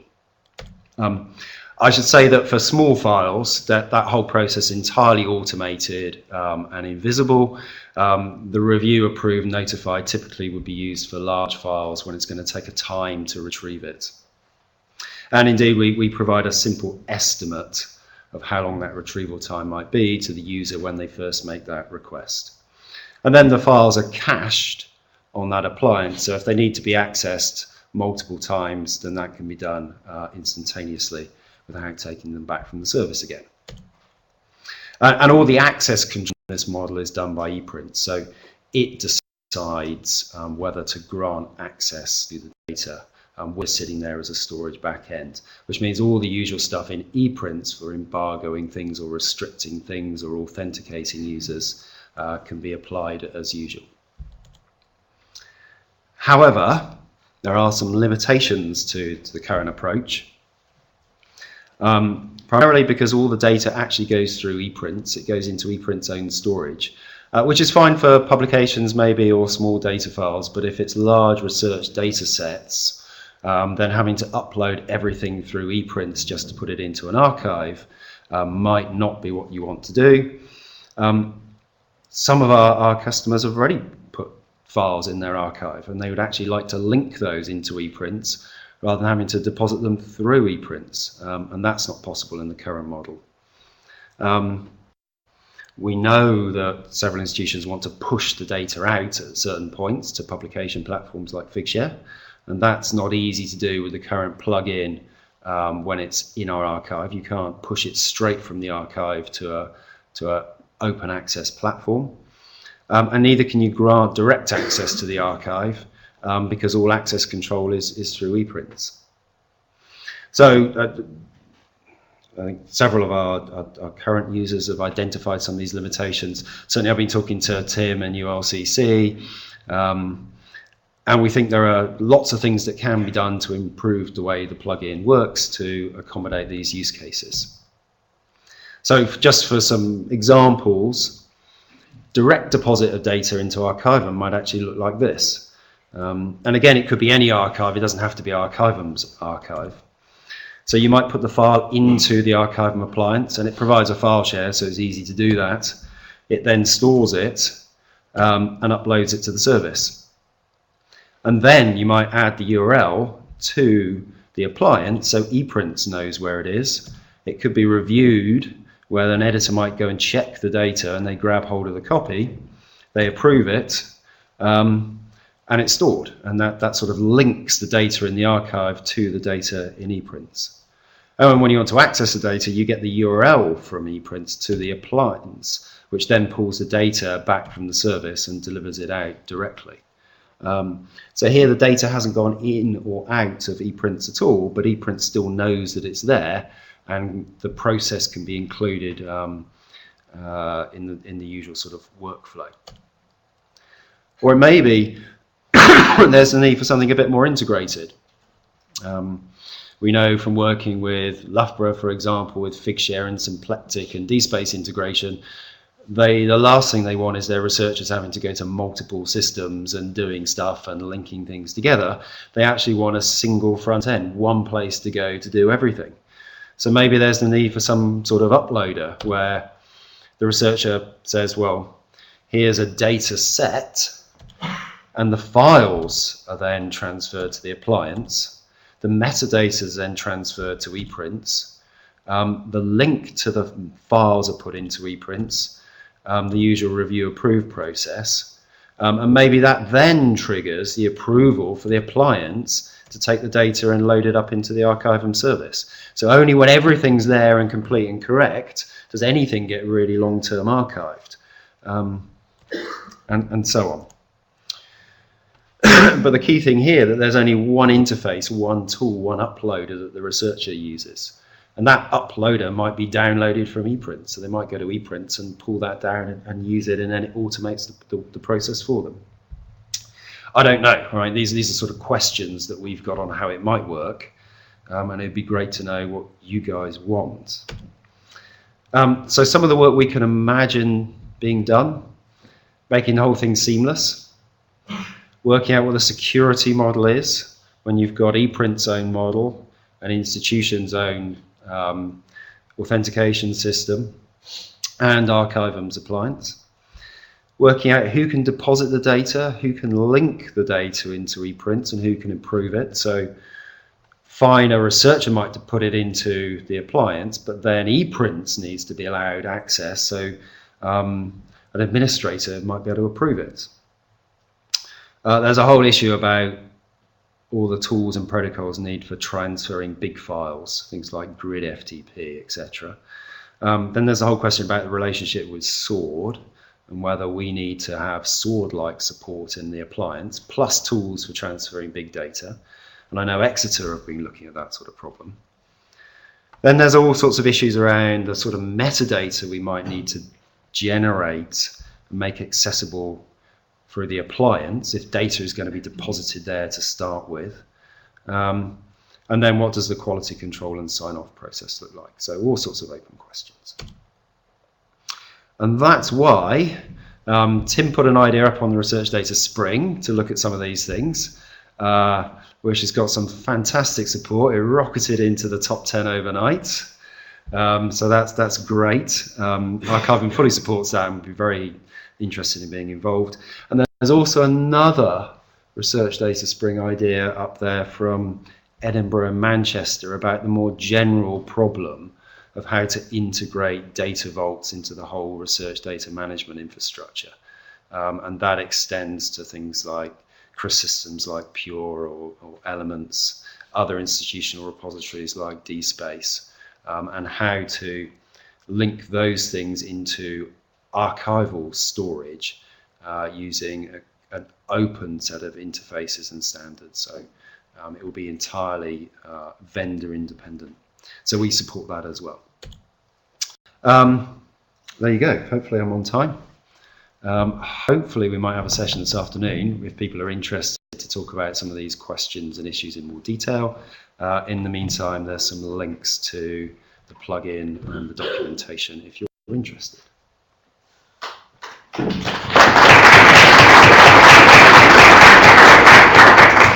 Okay, thank you. I've just got a question from Adam online. Cool. He's wondering how long it takes for our user to then download a data set if they're not, say, logged into ePrints, or it's been... Right, so if the data is cached in that archivum appliance, which is directly connected to ePrints, then access is instantaneous. The data is streamed straight from the appliance through ePrints and outwards. If the data only exists in our service, then there's a bit of latency whilst that data is retrieved. Our service level agreement says we will start returning data within 5 minutes of an access request coming into our service. How long it is until the whole data set's available is going to depend on all sorts of factors, like how big it is. Terabytes of data take hours or days to download over a network. So to address that in the existing plugin, we've got a really, really simple model that allows you to put some parameters in to give an estimate of that time. So you can say that the time a piece of data is going to take to be delivered back to the user is a bit of latency, 10 minutes, plus a download time, which is proportional to the size of the data. And those things are added together to give a really, really rough and ready estimate of how long the user might have to wait. I'm sure that answers the question. Thanks. Cool.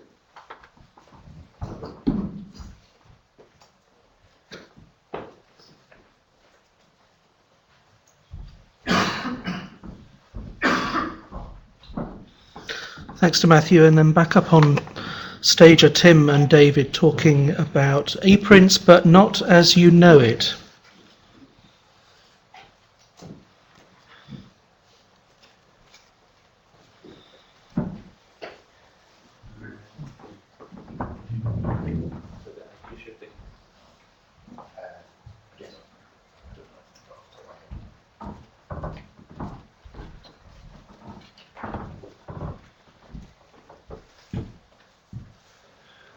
Hello, me again, him again. And now we'd like to show you something completely different.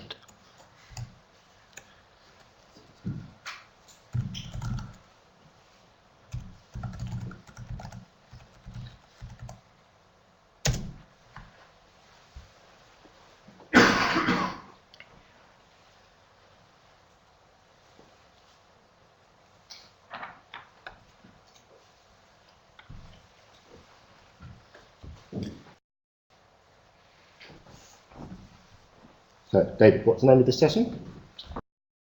It's ePrints, but not as you know it.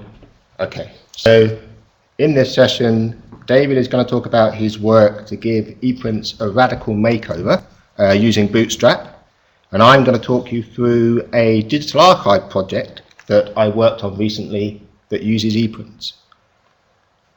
So I recently built this digital archive for the King's Fund. That's an independent charity working to improve health and healthcare in England. And the King's Fund are in the process of scanning 2,000 odd documents from 1898 onwards, which are held in hard copy at the moment at their information centre in central London. And they came to us looking for a suitable platform to make those documents available online. So what they came to ULCC and they presented us with some metadata. So they used the CALM system internally. So they gave us a MARC export from that system. And they gave us about 100,000 high-resolution scans of pages of their hard copy documents. And what they'd also done is run those scans through an OCR process. So they were able to give us some XML which described the text within the documents and a plain text version of the OCR output. So one of the first things I did was to take their high-resolution scans and put them into our Archivum appliance for safekeeping. I imported the MARC metadata into EPrint. So this is the EPrints-based digital archive. The records you're seeing flying past have all been imported from their MARC metadata. So I used the OCR files so that we can do some searches across their document corpus.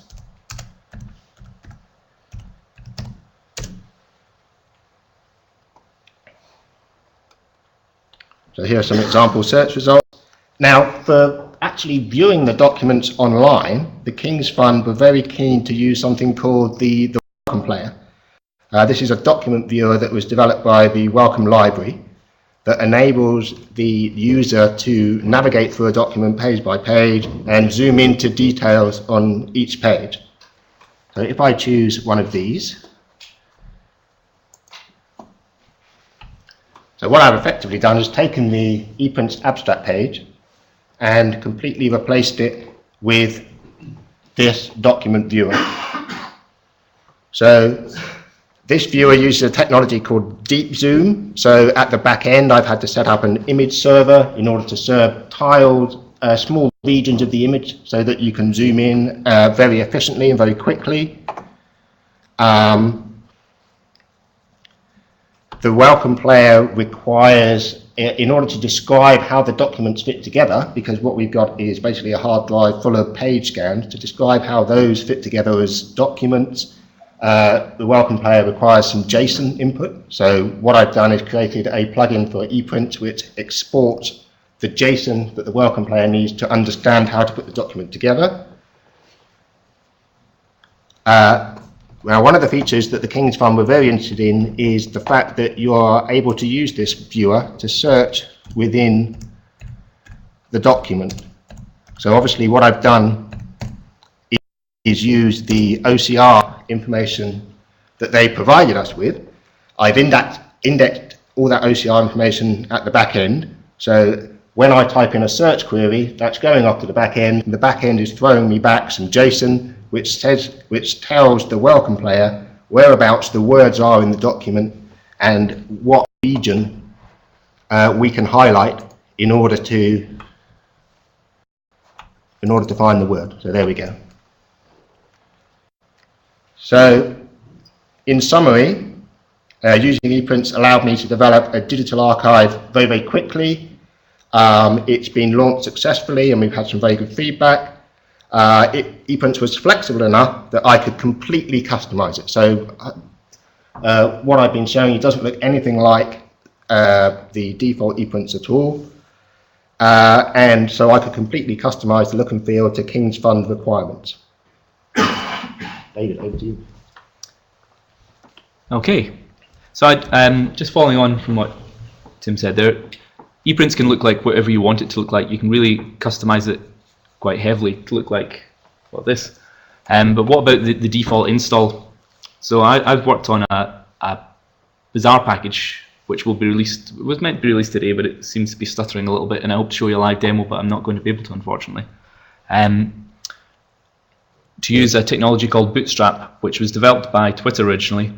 It allows you to quickly build websites and make them scalable for mobile devices, and apply themes. There's themes, many Bootstrap themes out there already, which you can then apply to that. So I've tried to create an ePrints version of that, and I'll just give you a quick example of that now, if I remember the URL.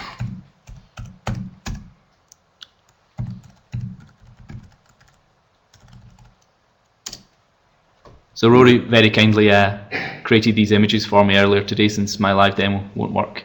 It is worth saying that if you do want to see this working live on a full repository, we do have one running on a laptop So give us a shout, give Rory or I a shout, and we'll show you.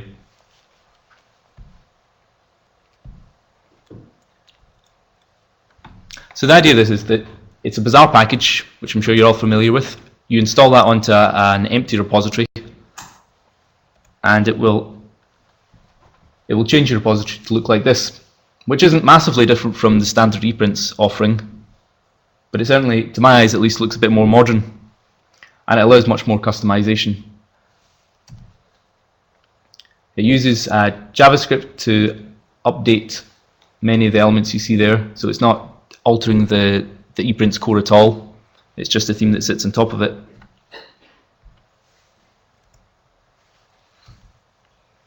It works in the mobile view as well. So it doesn't just shrink the screen down and make the text smaller, it reformats for any screen size. So another example there.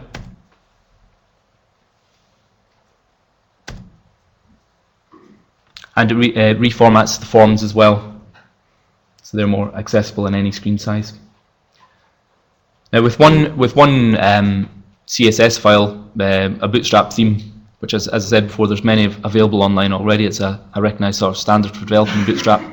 You can change the look and feel, you can change the colour of the buttons, the style of the buttons, the style of the header bar, and many other things.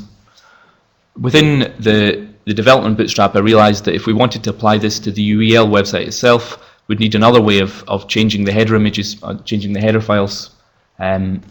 So there is a way within the Bootstrap package of updating phrase files, which ePrints uses already, and it will include them on your template. So if you have a corporate logo or a company header, you can include the code for that in a phrase file, and it will apply that to the top of the page. All this development has been done within the GitHub, which I'll just go to now.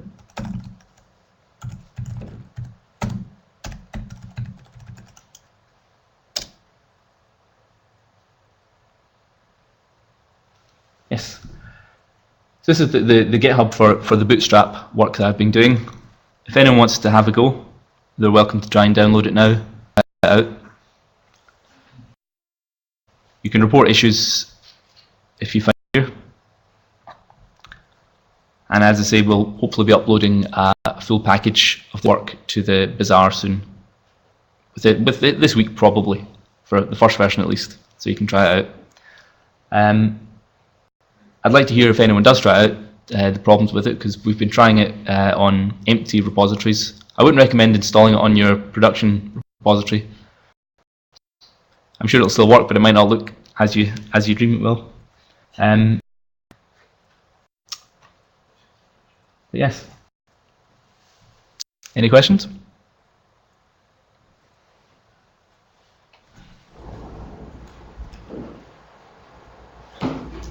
Okay. I can't see if there's any questions.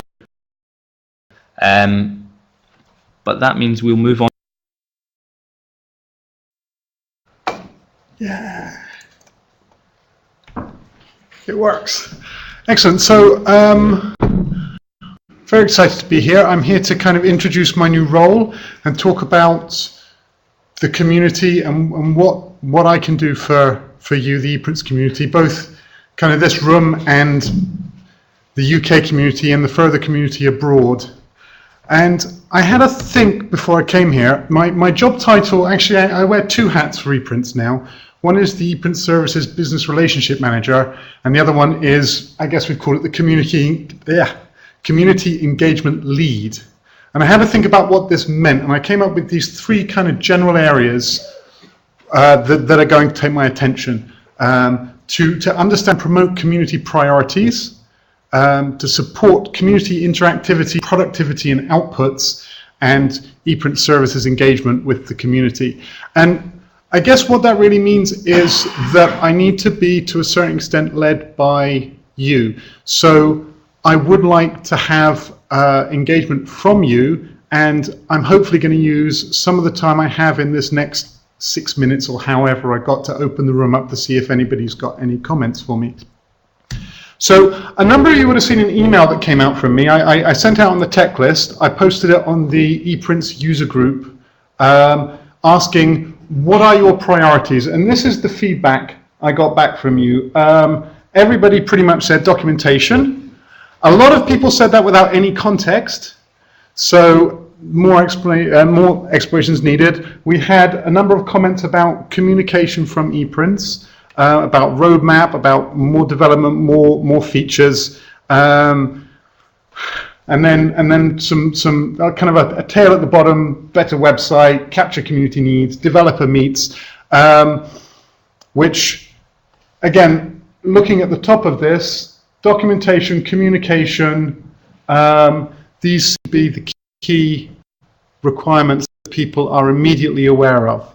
So in terms of documentation, I would hope we could have perhaps a discussion session about that today, if anybody's interested in joining me. I have a number of ideas, but I think this is something that does need to be community-based. I think everybody's got something they can offer in terms of documentation.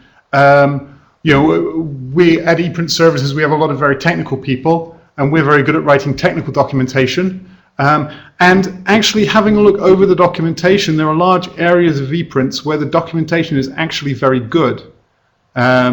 So actually coming up with, well, what documentation do we need, I think is actually a challenge to begin with, to think about how to best attack that problem. So if anybody's interested in a discussion session this afternoon around documentation, I'd be very happy to join that. So better communication. Well, we have the new role that I've stepped into. I'm making my contact information public for the community. Feel free to give me a call, drop me an email, ping me on Twitter to talk about anything that you feel is a priority for the community. I'm currently working on, not just for the community, but for ePrint Services, a communication strategy. We're rebuilding our website at the moment, and hopefully we'll be launching that in the next few weeks. And if there are any other channels of communication that you think we should be using, please do let us know.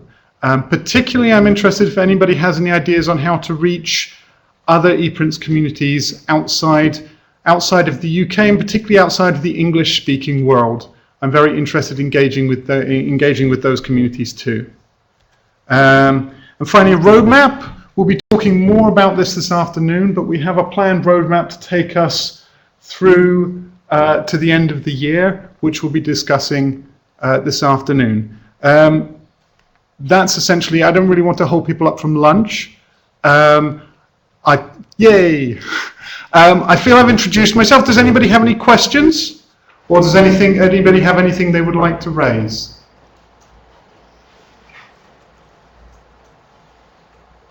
No? Ah.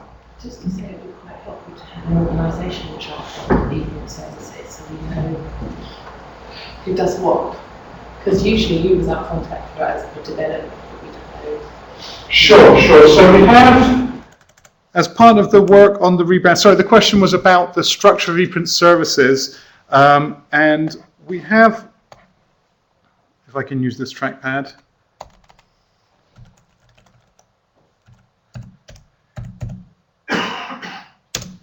We're currently working on relaunching our website. At the moment, we have kind of a Meet the Team page here, which outlines who is on the team and what their roles are currently in ePrint Services. This is kind of buried at the moment, and it's on kind of a pre-development development website. Our current development website is actually private while we get it into shape, but we will certainly have be publishing the shape of the organization and who sits where in it. If you have, essentially, if you have a project with ePrint Services, you should have a named contact that you be able to contact. If you have any other concerns, feel free to contact me. Any other questions? Excellent, I think I'm done.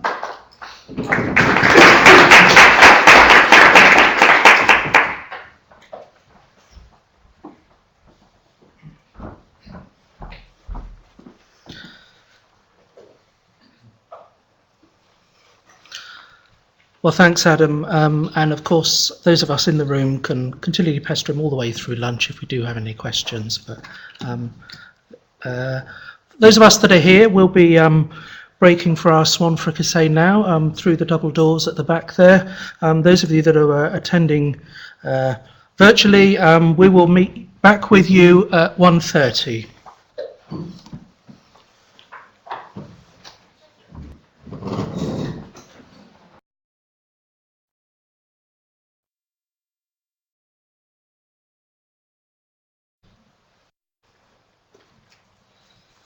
John's.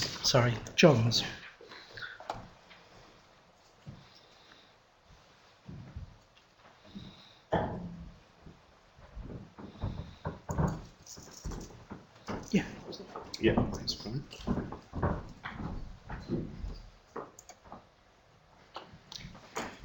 Okay, well, hello everyone. My name's John Beeman, and this is my colleague who many of you will probably know already, John Salter. We're going to talk about user access control. Some people call it the access control layer, or ACL. It's the same thing, really. And we are literally going to take it in turns. We've been developing this together, and so we're going to present together, basically, and each sort of chip in as and when. That's pretty much it. So, off we go. Do you want to take it on? So at the last user group, we said that we were going to do some work on this. We said we had 2 weeks put aside for it. That was nowhere enough time to write something like this. It's a vast under-exaggeration of how long it takes to write an access control system. But we've spent 2 weeks locked in a room with no contact to the outside world other than a pipe full of caffeine. And I think it was only at the end of that 2 weeks we realised the sort of enormity of what we were trying to do. It has been horror. I think that's fair to say. But it's been a really good horror in some ways. We've learned a hell of a lot, and we're close to having a system that you will be able to use on your repositories. The focus for our work has been around our research data repository, but you could plug it into any EPrints repository, and the configuration of that would you'd be able to customize to the type of data or the type of access control requirements you have for that repository. Yeah, I mean, when John says it's been a horror, if any of you have had your wisdom teeth removed, if you imagine that without anaesthetic and maybe multiply it by 10, it's probably been a little bit like that, but it has been really enlightening in the sense that it's enabled us to get right to the core code of EPrints. So just to give a bit of background to this, as far as what you get out of the box currently with EPrints, it's got basic security, and that works at the document level, and it works via a value in the security metadata field. Now, as far as what the values are, that value could be public, which essentially means that document is open access. Valid user means basically you can access that document if you've got a valid user account on that particular instance of EPrints. Or you can have staff only where access is limited to, for example, editors and administrators. And basically, that's why there was a requirement to build an enhanced and a more granular access control layer, because often that doesn't cover the requirements anymore about as far as what is actually required on some of the repositories. So what are the requirements for an access control layer?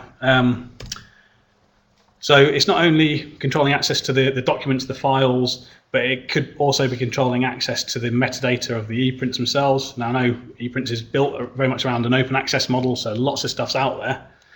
But sometimes, you might want to restrict certain bits of metadata. You may have certain types of file that you always want to lock down that have got not non-redacted sort of things, or that haven't been anonymized. So the requirement is not just the document level, it's the EPrint level, but also any other data object level. So you could have a project data object that you might want to restrict access to certain parts of that as well. And then who or what gets access to the things that you're locking down. So the easy side of the equation is these are the open access things. You can all get them, go for it. The difficult part is working out where you draw your lines, who or what systems can get access to the things. So across the room here, I'm guessing that some of you will have your ePrints repositories hooked into your local kind of sort of university login system. Others might have it hooked into something like Shibboleth to provide a sort of federated access management. So somebody from another institution can sign in and get some of your things. You may also want to sort of lock things down to just campus-based users. All these different variations, as many as you can imagine in a big grid, and that grid's about 10 layers deep as well. It is silly. And one of the things that we need to do is try and provide that in a simple way that your average sort of repository user or repository manager can actually say, I'm confident I'm assigning the right rules to this item, and the right people will be able to get to it, but also the wrong people won't be able to get to it. Okay, so as far as the actual access control layer goes, what can we say about it? Well, first of all, it's a modular design. So first and foremost, it's not going to overwrite any existing security. So we've already mentioned that at the document level, you have the security field. That is not going to be altered in any way or overwritten. Another important thing is it will be available as an ePrints plugin. So there's no actual code hacking that's required. It's literally you get it from the ePrints Bazaar, you install it on a repository, and you then have the enhanced ACL. Basically, we'll talk in a few moments about the way in which this ACL framework is structured, but we have things called ACL authority modules or ACL authorities, and those are the things that govern the different methods of authentication. Now, just for the technical people in the room, or possibly for the pedantic, there are two distinct things which often people confuse, which is authentication and authorization. Authentication is basically where you are going to see whether that person is the person who they say they are by checking a username and a password, etc. Authorization is once somebody is authenticated, what rights or permissions do they have? So once you're satisfied that they are who they say they are. Now we've called these modules ACL authorities.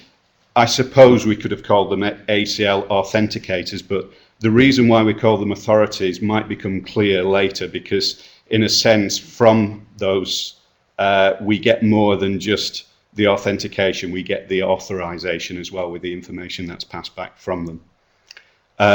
Now the ACL authority modules can be dropped into the existing framework. So to give you an example, LDAP would be one thing, Shibboleth would be another.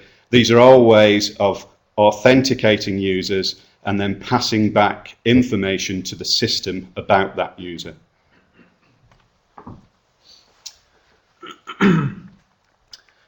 So the things that we've developed, things that form part of our workings, as John just mentioned, the authorities, which is you've gone ahead of yourself. Oh, sorry. So yeah, these are the ways that people are allowed to sort of sign into your system. So then we have roles, which is almost like the authorization that John was just talking about. So it may be that somebody signing into your system on your using a username, a university username and password might be a member of a certain group. Maybe they're a member of a staff group or a certain research group, and that will give them access to a certain role. So it may be that once I've signed in, I've actually got a researcher in bioinformatics, and I can have access to a certain set of data with that role.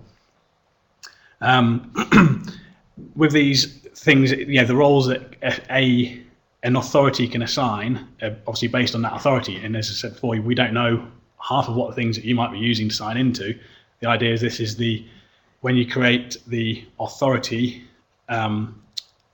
system, you can then define what roles or what groupings or what sort of filters that will allow you to restrict users based on. Does that make any sense? I take silence as a good thing. So as I said here, this filter, so an LDAP authority, and it's a member of Leeds at AC.UK, or a member of, say, the library at Leeds at AC.UK. And then ACL groups are a way of combining roles in a way to say, to basically make a set of users easier to apply, or a set of roles easier to apply to the actual ePrint or document. And those can be applied either, all of the requirements have got to be met, or any of the requirements have got to be met. So you could say on campus, or signed in via Shibboleth, or you could say signed in via Shibboleth and a member of a certain research group. And then these groups are applied to the data objects, the ePrints or the documents or whatever other data objects you're trying to restrict access to. And again, at that level there, ANDed or ORed. Okay, so that's the sort of framework that we decided upon. Just a few other sort of little details more about the way that ePrints works. There's a distinction in a way between a request and a user. A request is something that ePrints processes, and it can do that before you log in, for example. And so there are two basic steps to authorize access. The first is you look whether the request should be granted access, and then you go to look to see whether the user has access. So the sort of, if you imagine the workflow or the steps taken to do that, ePrints first checks if the request has appropriate access rights. So when we were talking about, for example, restricting on IP address, or in other words, location, a user may not have logged in at that point, but the one thing you can do is you can check the IP address and you can see whether that particular IP address is allowed access to the relevant item in the repository. If so as long as the anonymous request, if you like, is allowed access, then you need to, ePrints needs to ask, okay, is the user allowed access then to this ePrint or document? So then you do those checks. And obviously you deny access if none of those requirements are met.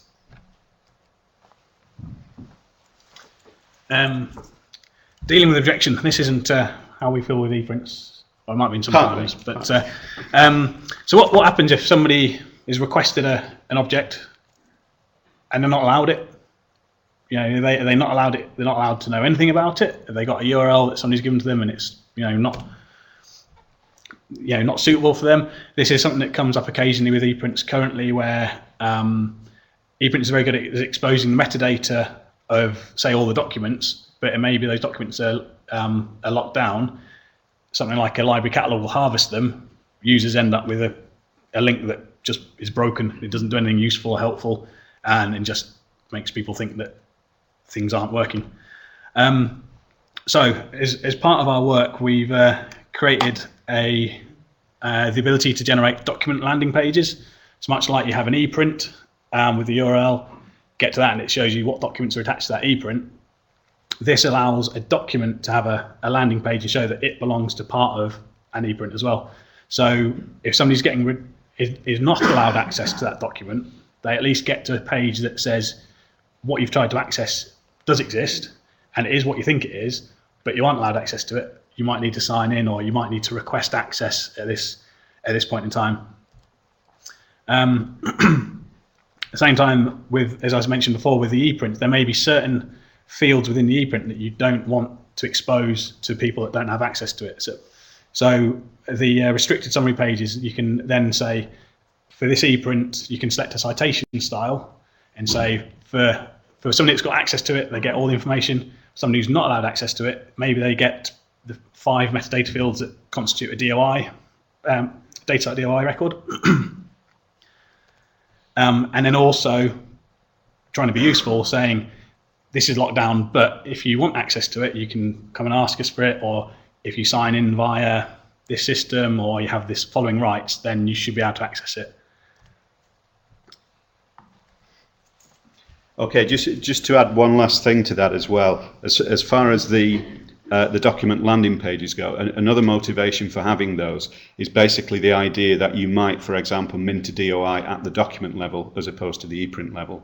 And so, for example, a lot of work that I'm doing at the minute with research data, part of the art of inserting research data, if you like, into a repository, depending on the size of the data set and its nature, is deciding on what you class as an ePrint, and then from underneath there you have all the documents, etc. So you might have a DOI at the document level. So that was another reason for needing to do that. Okay, well, summary page citation style.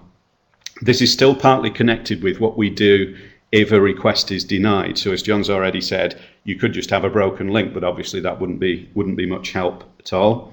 And so what we decided upon was that if the user is requested for, is denied for any reason, then we can have different citation styles.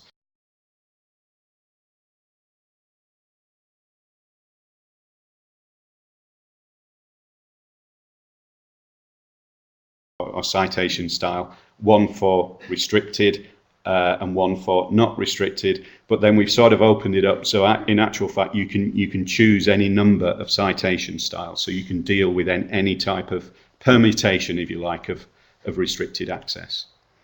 And again, just to make the point that one of the reasons behind this is if a user is denied access to a particular item, let's say it's a document, that document may have a DOI minted against it, and there are certain mandatory fields which a DOI requires, and so therefore at the very least you would like to show the user those mandatory fields but not show them any other metadata about the document. So that's basically where that idea comes from.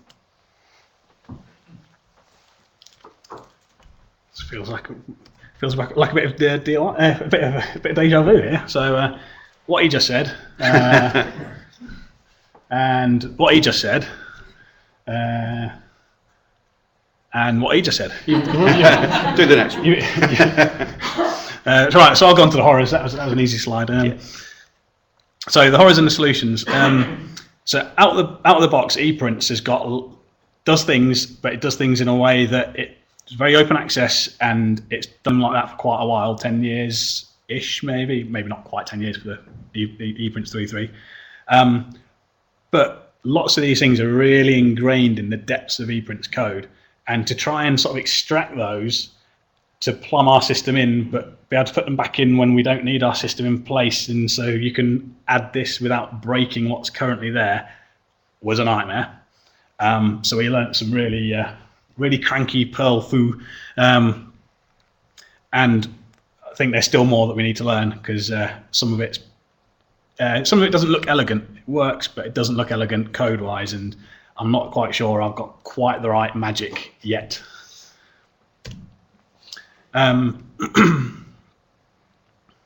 So ePrints out of the box has a summary page sort of export plugin that it uses to render summary pages, and that works if you create a new data object. So if you create a data object called bread, which I think the example on the wiki uses, it has a summary page, and give it a summary page citation format, it will use that.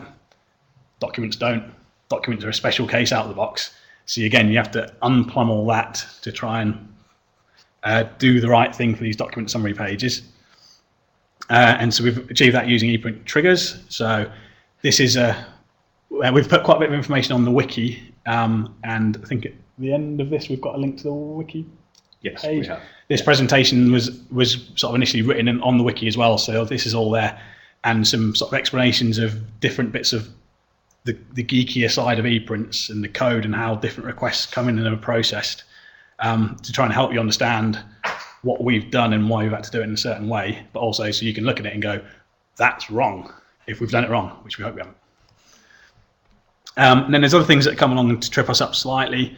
So things like Apache, different versions of Apache will deal with things like IP addresses in different ways. So again, we have to make sure that we're plumbing these things in right. We don't know what you're running, so we have to try and make the right decisions to be able to run these things in the right way, no matter what you are running. And as I said here, EPrints 3.3.13. It's been quite a while since there was a major release or a release of EPrints, and some of this stuff is already sort of on its way, but we've had to sort of make sure that we're up to speed with it as well. Do we do this? Yeah, this is 2 of 30, by the way, the horrors. I mean, without going into detail, just basically once you get into the code, we've been really wrestling with inheritance. We won't bore you with the details, but it's the way in which you get different functionality to all work together, if you like, and things like that. And so that was quite good fun. And another thing is a lot of things use sessions, and sessions are sort of a way of keeping track, if you like, of what's going on in a particular request stream. So that could be a user who's using a system but has not yet logged in, for example. The only problem is EPrints doesn't quite use sessions in that same way, and so sessions are only created when a user actually logs in.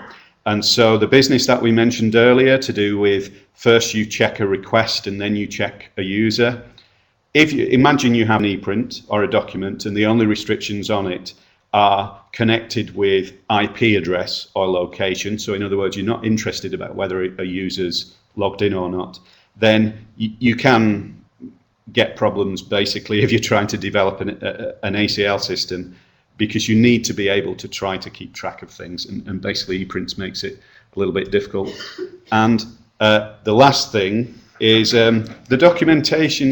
Well, as we put there, perhaps it's offering room for improvement. And so hopefully what we're hoping is that with the ACL work,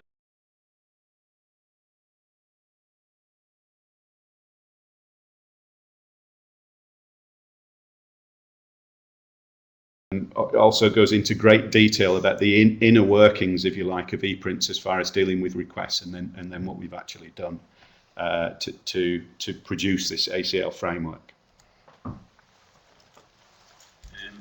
So we were going to do some kind of live demos, but then we were told that we've got to use this laptop, and we can't get from this laptop to our office back in Leeds. So we got some boring screenshots. So sorry, there's no live demo. It's probably good that somebody's taken the temptation away from us. So the ACL groups and roles appear much like any other data object, if that's a term you're familiar with. So you can manage them through normal ePrints workflows. They're just like any other thing. It's just that their purpose is a bit special. So these are, you've seen these kind of screens before. You can't read them. This one says it all works lovely. So basically, on our test system, we were making various sort of rules, trying to make sure we test it in a thorough way that, if I think I'm blocking something based on an attribute, I'm blocking it only on that attribute, or it's saying no when it should say no, and it's saying yes when it should say yes. This is just a screen to show you the definition of a role. It's fairly simple, no massive rocket science in there. The only big bit of rocket science is this filter field here, which is based on the authority that is signing in against. And so obviously we can't pre-guess what that's going to be. That could be number of space shuttles in orbit at this moment in time. We don't know. It depends what the authenticating authority will allow you to filter your users on. But basically, you give it some friendly titles, you give it some descriptions so people can actually know that what they're applying is the thing that they think they're applying.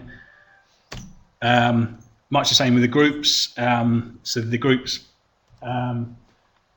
is where you then just add these roles in. So do a bit of typing, John S's laptop or desktop or something, and it will suggest which one it is that you want. You select it, and then you say whether you want them combined in all of these rules together or any of these rules. And then this is the main bit in the actual ePrint. So we kind of think that a lot of the groups and roles will be defined by a kind of repository managery type role. But then this is in normal sort of ePrint, adding an ePrint kind of workflow. So again, so you have your Reox one first, and then the access control one second, maybe, I don't know. Fairly simple screen, select some groups, and then this is the where you can say for restricted, this should really be restricted summary page display format. So that will control what people will see if they're not allowed access. Can I do it for you? Yep. So basically, all of those are just showing that, as John says, all of the roles in the groups, and then applying the groups to individual ePrints. They're all part of the normal workflow, and they all appear as you would expect, as you would edit any other sort of parameters. Okay, so just a few screenshots of actual items now, actual ePrints. So we mentioned near the start that one of the requirements was that if ACL was not applied to an ePrint or a document, then what should happen is it should revert back to the security value, which is associated with documents. This is an example of an item, and I know it's very hard to read at the back, but basically this is an item that has no ACL applied to it. So in other words, it's reverting back to normal out-of-the-box ePrints. Now this nice wacky design was there just to show you that it's a different citation style, because what's happened here is the ePrints is actually restricted, and what we've said is right, okay, if the ePrint is restricted, show a different summary page. So remember when we were talking about just showing a limited, just as an example, a limited number of metadata fields, for example the mandatory DOI ones. That's what all of the hatches there represent. It's the fact that this is not a normal rendering, if you like, it's a restricted rendering of that item. We just needed a way so we didn't go mad and thought we were looking at the wrong thing. So it's quite clear to us that's a certain thing. Yeah, and believe me, those hatches, they do send you mad after a while. And then and then this one is almost deliberately very minimalist, but all this was showing is it was just to make the point that what this actually is a document landing page. So when we were talking about a document landing page, so this is not an ePrint now, this is a document, and if you've got a telescope at the back, you can read, it says this document is part of, and then it gives a link to the actual ePrint.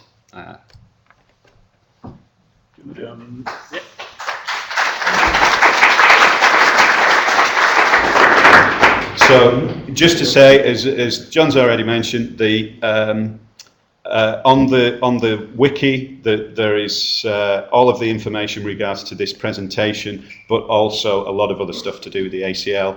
Those are our contact details. Any questions?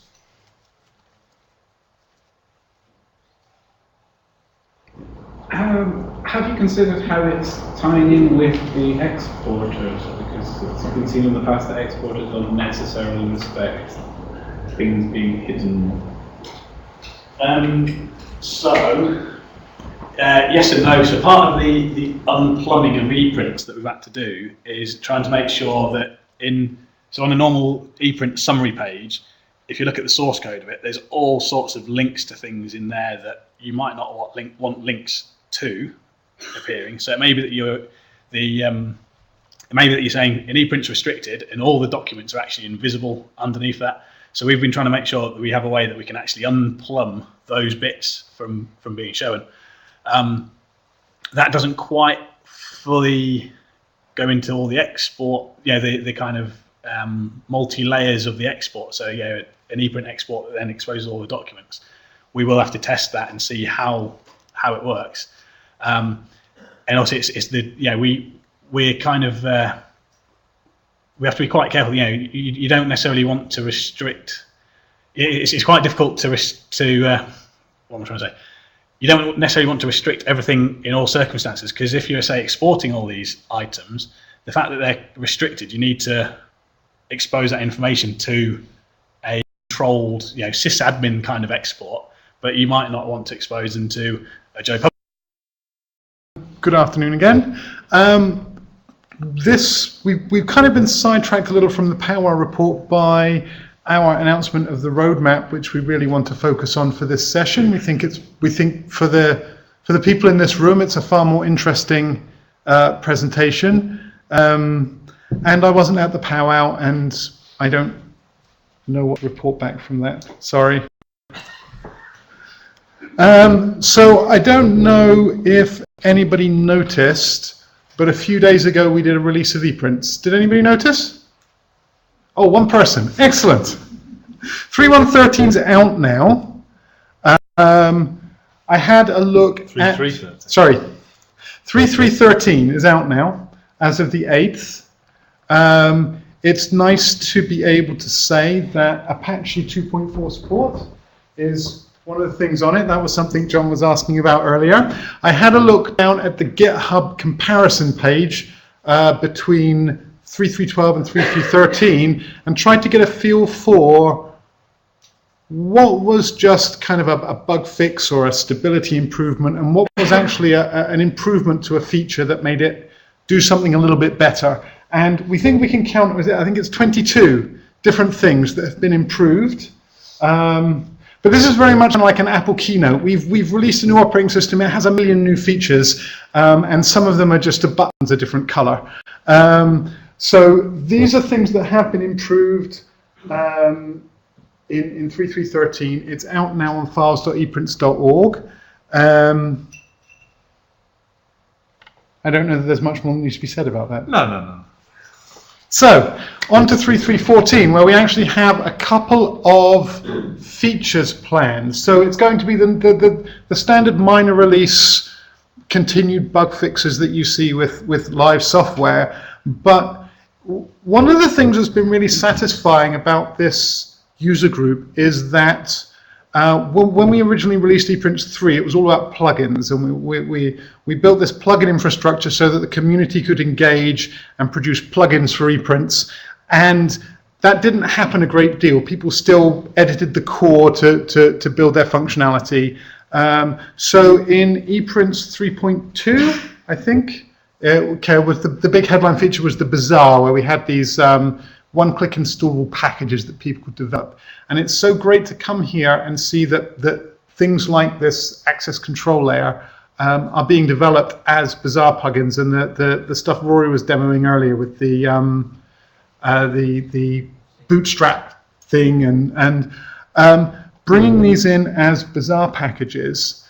But one of the comments we get about the Bazaar is people are a little kind of unsure when they see what's available in the Bazaar. There's no way to judge how stable or how approved or how good these icons are, because that's really all the information you get. Is you get kind of an icon and a small amount of description, and if you're lucky, there might be some documentation somewhere.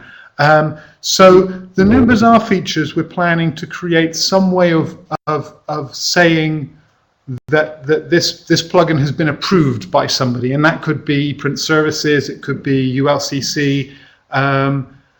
And be able to create badges that are stamps of approvals and channels to say these things come from these people and tie together. And then Zapier faceted search by default is going to be the other kind of switched on feature in 3.3.14. And we're hoping that will be coming out well before Easter. That's the plan. Any questions?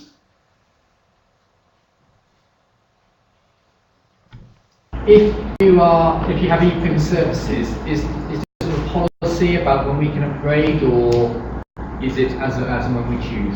So ePrint services, we run our own kind of code base that generally has the bug fixes in it already. So pretty much everything you have here, if you are a hosted customer with ePrint services, you already have without having had the upgrade.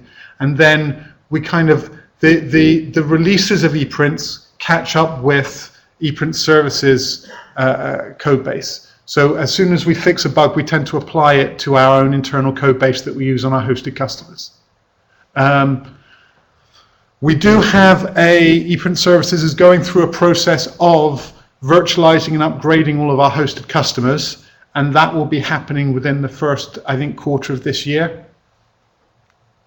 I'm not, sorry, where are you from? I'm from Sussex, so we're actually not hosted. We host ourselves, but we do have support contracts, but I presume it's similar. I'm not 100% sure, I'm afraid. Perhaps have a word with Sheridan. He's somewhere around. He knows more about. Sorry, Sheridan. Sheridan sat at the front table here. He knows more about our policies for the difference between our hosted and our non-hosted contracts. I need to find that out. Thank you. Any other questions? Yeah, this one about EPrints 4, because we did a brief mention of that previously. Yes, you're 2 slides ahead. So we should talk about EPrints 4, but in the context of that, we should talk about also EPrints 3.4.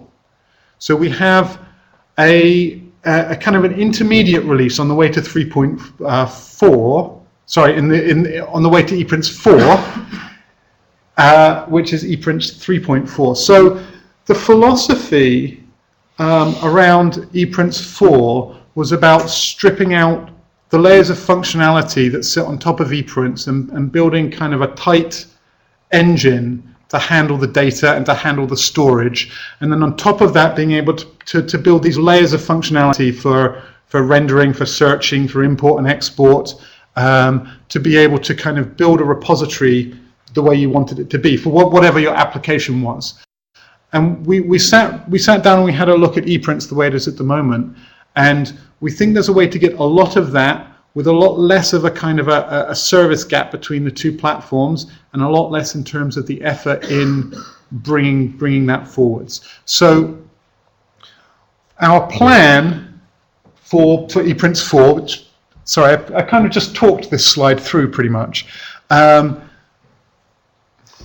I'm running out of steam, Liz. I have to apologize, I'm quite tired today. I haven't been sleeping very well. I'm also not used to talking at this level. I'm here as his minder. Yes. So you'll know that when we Adam's recently rejoined ePrint Services from the institutional IT solutions provider. Anyway, so he's got comes back to us with a whole load new experience. And one of the things we did was to sit down with the management team and look at the plans that EPrints for and the work that Seb had previously, and to try and work out what it was we were trying to deliver, and how to do that in a way that didn't create this enormous ravine in terms of, oh, we're just going to completely re-implement it from the ground up. And make it difficult for people who've already got their own repositories, make it difficult for us when we're hosting people's repositories, and to create this gap in the code. We're trying to work out how to do that. And so EPrints 3.4, as Adam says, is kind of like a stepping stone in the way that allows us to get a lot of the way there without actually doing a radical change of the code base.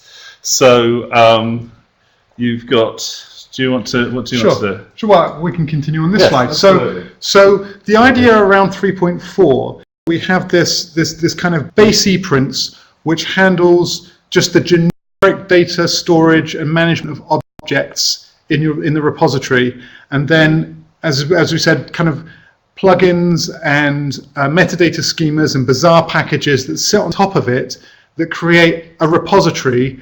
As you would expect a repository to be. So the problems with ePrints 3.3 in that sense is that, and this is, I spent 2.5 years working for, as Les said, the IT services department in the University of Southampton, and one of the things I was doing was building repositories for data.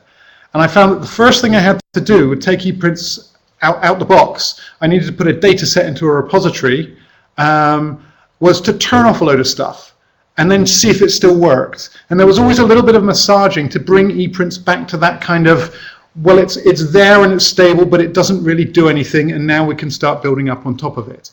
I'm seeing a few wry smiles across the room at this point. Just I mentioned that for the people, for any remote observers over the internet. And that's one of the challenges in building a repository for something that's not an academic publications repository. And we're seeing a lot more need for repositories that aren't academic publications repositories. So what we're planning is to build this kind of solid base layer, and then on top of that, and the kind of the metaphor we have here for you is a pizza. So we have this solid base which doesn't really do anything, and then on top of that we put our toppings. And you can end up with a Hawaiian pizza or a mighty meaty pizza. And if you want a mighty meaty pizza, you don't have to pick any of the pineapples off to get there. So we're planning the base, and we're planning some collections of plugins and metadata schemas that are tested as working together for initially 3 different purposes. So open access publications. So if you install the open access publication stack, essentially you'll get something that looks almost exactly like EPrints 3.3.14. And that's what will come out. If you ask for open education, so this is the publications kind of stack we've got. This is what it may look like if you turn your head. And we have a metadata schema. We have things to import and export. We have things for reporting. We have things for rendering. We have things for statistics. And this is EPrints kind of as it looks now. And then if you wanted an open education resource repository, we would have a different metadata schema installed. Perhaps you'd have MePrints, because this is a kind of a more personal, you want to engage people a little more personally. The bookmarks and collections, and an interface in the style of an EdShare repository, perhaps. And then if you were looking at open research data, we'd have you'd have the same base, and then on top of that you'd have another metadata schema for data, and then perhaps you'd have some of the bizarre packages that are suited to data, Archivum, Recollect, storage plugins for large volumes that you have running at your institution, mechanisms for uploading large files to your repository. I guess the final example it comes back to bespoke single-purpose repositories, and Tim just demonstrated one of these this morning, where he had a repository which was a collection of books, which were scanned images of books. And again, you've got a kind of a bespoke data set and a renderer and perhaps an importer, perhaps an exporter, but it's a lot tighter, a lot simpler than the metadata schema you'd expect in a publications repository. Any questions? This is very nice, thank you.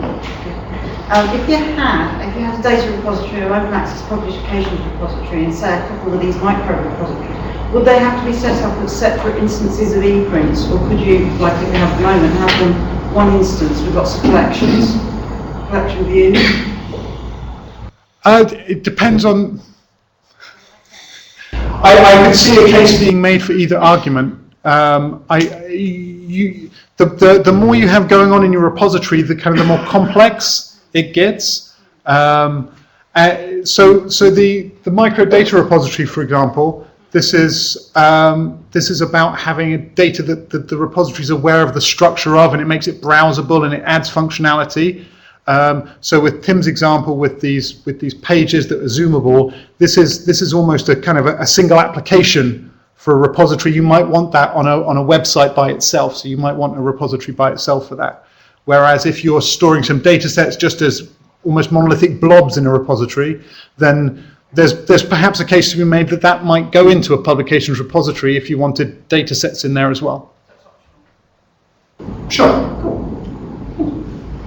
Just further to that point, one of the complications with Perl, the technology that leads it, is that when you have ePrints, all of your plugins are always available. So if you have 3 different repositories, all of the plugins for each of them are technically available to each of the 3 of them. So if you have 3 different things, each one has 3 times as much atom. Yeah. So they're slower than all floated in the process. So if you have 3 separate ones, each one's smaller.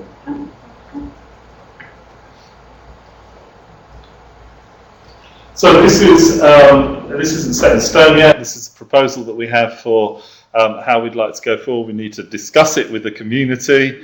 So beyond this, clearly, is that the last slide? This is the last slide. That's the last slide. Beyond this, clearly, then when we've got to this stage, and we can see, sort of what we're trying to do is pull out the complexity from something which, as Adam hinted, is very much like a mighty meaty Hawaiian barbecue chicken pizza, where you have to pull out the bits that you don't want. Where we can see that this is where we've got things much more simpler, much better demarcated. Then we can move on to refining the code base, I think, because most of the requirements that people seem to have at the moment is not for lots of whizzy new features, but for supporting sort of lots of different agendas that we've seen coming up on the horizon over the last sort of 4 or 5 years, and are really coming to be sort of business critical now for libraries and for institutions. Is that fair enough? Great. Okay, thank you very much. Oh no, hang on. There's a one quick question. Eminently sensible. Looks like a great way of architecting it.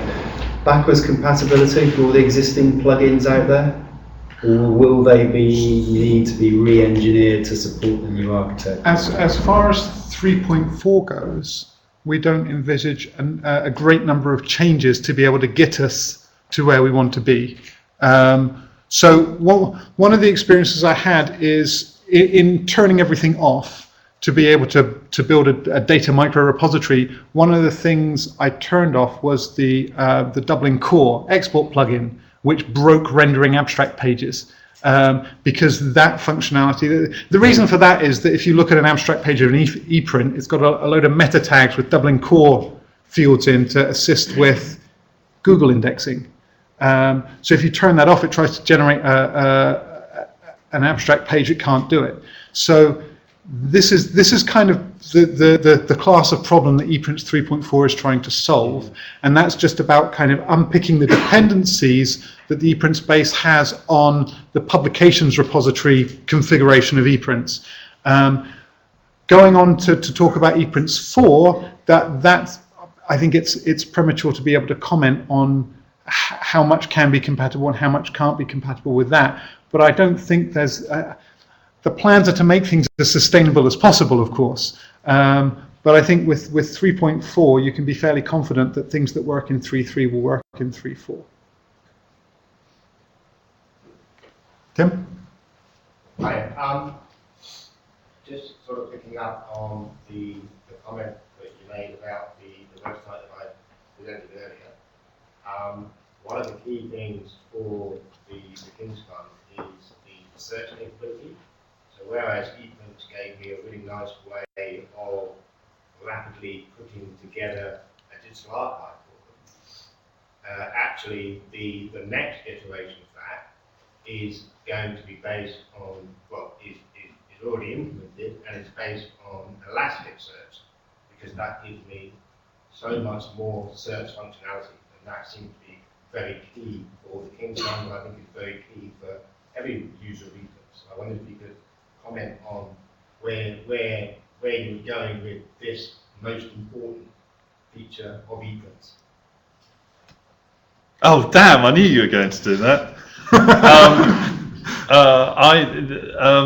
I'm not sure what you mean by Elasticsearch.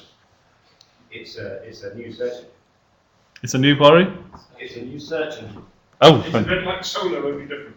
Oh right, okay. Well, we obviously, if it's new and people want it, we'll be very keen to see how we can pull it together. But yes, I'm sorry, you catch me off guard on that one, I'm afraid. We'll come and talk to you about that. one of the interesting discussions I'd like to have, what at a technical kind of area, is somehow speeding up the core of EPrints. EPrints is fine if you've got 10,000 records in it, Yeah. 50,000 records, but when you have 500,000 records or 1 million records, it starts to struggle. We've got one with what, 20 million records in it? Yes, yes. So we've got a couple which are adapted for Twitter that we've talked about a couple of times. Which yes. So the many of the changes for that will come in the transition to 4.0. I think that would be one of the design aims for 4.0. I'll just echo that, thank you for the roadmap, but also because I like a very good roadmap. Des says that it's not set in stone yet, so do let us know how we can formally feedback, and if we can feedback, I think it's helpful. But I think also, you're right that the demand is about changing repositories and those sort of things, but I think also the traditional use, the publication repository, when you compare how you add an item into ePrints with ResearchGate or Mendeley or something like that, they don't really compare, and there is an argument that trying to sort of look at how an academic has to use it, how we can make that nicer to use, and even some sort of user testing, we watch how professors in history try to upload them in course or whatever. So I think that that core basic interface hasn't changed radically for the last 10 years or so, and I think there's scope there for looking at that in the future. Yes, I think you're exactly right, and I think it was interesting. So Tim's presentation on the work they're doing for REOX just sort of brings to mind the fact that so we've seen with Pure and Symplectic and other services that there are different. It's not just you can gussy up the user interface to make it nicer for people, but there are whole different modalities of collecting information that repositories haven't necessarily responded to. And as you say, we've stuck with lots of things that are the same. And I think there are, especially with the changes in different agendas, open access agendas, and pressures for different things, including REF, then it may well be that we should be thinking much more creatively and imaginatively about how we're going to get all that information that comes on. I've been very struck listening to people, listening to the Kazrai talk, listening to REOX, thinking about the complete disconnect between policy, funders, policy setters, librarians, institutions, academics, and how difficult it is to even from one side of a funder to another side, the difference between the people who enact the policy and who implement systems versus the people who take the decisions, and how much gap there is between that, sort of those. And so I think we really need to be, and this whole issue of standardization, I think we really need to think creatively, and this is a very interesting opportunity for us to do that now.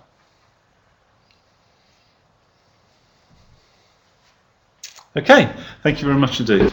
Thank you.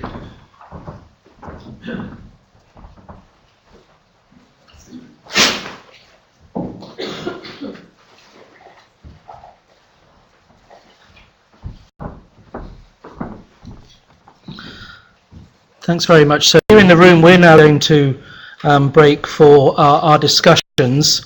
We're going to have one group until our team 2, 3, and then another one from 5 parts that are in the room. Thank you very much, ladies and gentlemen. If we could have the first group, which was the group on data ingest, sat at the first group, and the reporter to come up and report back to the rest of the team. Oh, have I?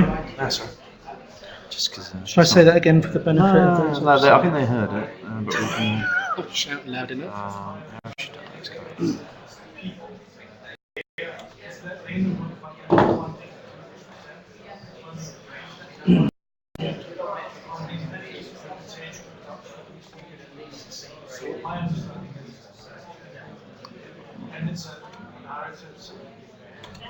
Nope. If it was what it was. It's already open. Yeah.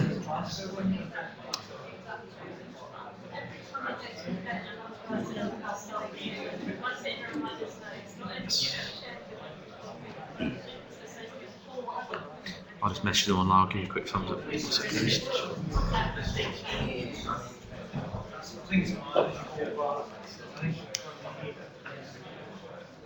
Okay, so could we have the first two groups up, please? One from data ingest and one from open access, ready to follow straight on. Who's reporting back from data ingest? You need to speak into the microphone for the benefit of the off-site users.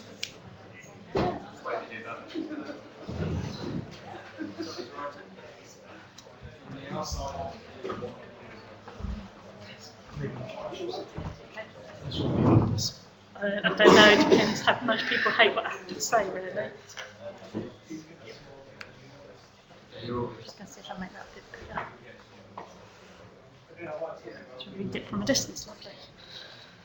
Okay, so the data ingest group, I think there's been some overlap with the datasets group who also looked at data ingest a bit because obviously the issues are interrelated. My name is Liz Jennings and I'm working at University of Bath and I'm working on the research data repository there, but I've also just been taking notes, so that's why I've got voted in to report back. So we looked at mainly, there are two different use cases where there are problems. For small amounts of reasonably small files, EPrints is fine because it can do that for publications. So the issues are in data sets that contain very, very large files. One person had tested up to about 7 gigabytes before it starts timing out and giving up. But essentially uploading very large files over HTTP is a bad thing, and especially if you're using an external storage solution, the files are having to go round the houses, and there's no way at the moment to tell EPrints that a file is located in a specific area of an external storage location. In the case of media files, we also found use cases where people were wanting to then use the repository version as the one they linked to from their blog or other websites. So it's not necessarily the case that you can hide the very high quality files away in an archive and sort of point to a lesser version in ePrints because people are wanting to use them directly. In terms of those, there were quite a few suggestions to do with how we might be able to do that. One might be to provide a desktop tool that did all the routing for you, so it sent the files to one place and then told ePrints where the files were and did that and pushed that through to ePrints with the metadata. There's no obvious way of pointing towards external storage right at the moment. If you're using documents, you have to upload them through ePrints or it can't find them. And there are some use cases, for example, in Loughborough, where the size of the data set determines where it's stored. So in a way, you've got to be able to point to a range of different storage locations. And making that seamless for the user is one of the biggest challenges right at the moment. So, sorry, I'm just going down to a second half. One suggestion was that it may be, if an external service is used, that an iframe might be a good way of interfacing with that system, but then it's very, very hard to link that back to ePrints and connect it with the metadata. The other use case that we looked at in much less detail was the issue of very large numbers of very small files, typically provided in zip files. We're quite confident that ePrints is actually quite good at handling those in terms of getting the files in, but then doesn't do a terribly good job of rendering them in a nice browsable file structure and things like that. But we think that's a reasonably easily solved problem, and it's certainly something that for us is quite a priority following May the 1st, that we think that's an issue. Obviously, the other issue with any of these things is when they're going into an external location is how do you then manage the access control, but obviously solutions are coming forward for that. That was data ingest. Thanks very much. The second group, if the reporter would like to come up and report back, that was on open access, metadata specification.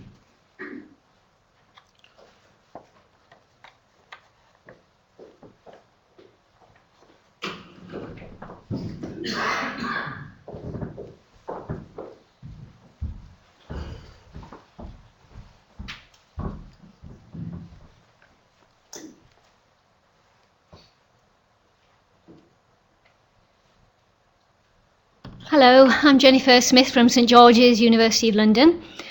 So at our table we discussed open access and ePrints, problems and what we'd like to see from ePrint development.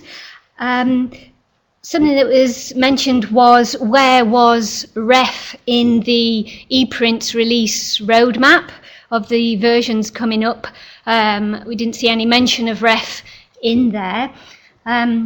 So it's very welcome that we see REOX as something that we can use for ePrints to help us with monitoring for REF, because that's obviously a big priority now. For anyone that hasn't realised it, we are expected to be depositing author-accepted manuscripts on acceptance from the 1st of April 2016. So that is like doing the REF next year. So we need to get our systems working as well as we can and get through any difficulties that we're having. So there's some key bits of information. Date of acceptance, yes, we can key that in for use with REOX. Date of deposit, I understand that that's harder to determine or establish or pull out. So is there a way to expose more fields and be able to report on them?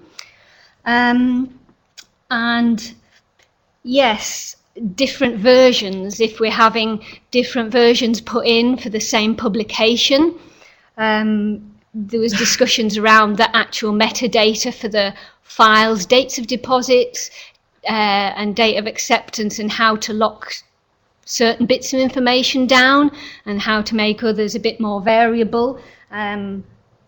Yes, so obviously REOX is very new, so people are going to be implementing the plugin, and hopefully out of that implementation where people use it, we can gather some more community knowledge and guidelines and expertise. We'd like to see ePrints as well working together with system suppliers. Obviously, some people in the room just have ePrints, other people have CRIS and ePrints, and we have specific concerns about crosswalking data. So I don't know if there's any scope for like specific groups looking at data coming across from other systems into ePrints. That's especially true of that router that keeps getting mentioned. You know, it's getting mentioned in things that JISC are doing as if it's something that we can all use, and I don't know whether we can. What else? Yes, the issue was raised if a record is created that hasn't got full text deposited at the start, how will REOX handle that? We're guessing that it will say that it's uncompliant until something gets uploaded. So yeah, it's great to see REOX, and you know, looking forward to working with it to see how we can use it for REF compliance. And a final point is that the other system suppliers, there's obviously a lot of data about publications in these other systems. So institutions may be considering doing monitoring through the other systems. So that's just to be borne in mind, is like, you know, other, what did they say, other pizzas are available or whatever. Yeah, okay then, thanks very much. Take that.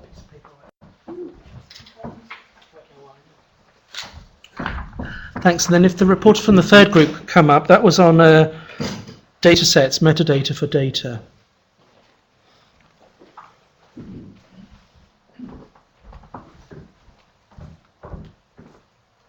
Okay, I'm afraid we did stray quite heavily into data ingest pretty much from the get-go, and then continue to talk about data ingest almost entirely.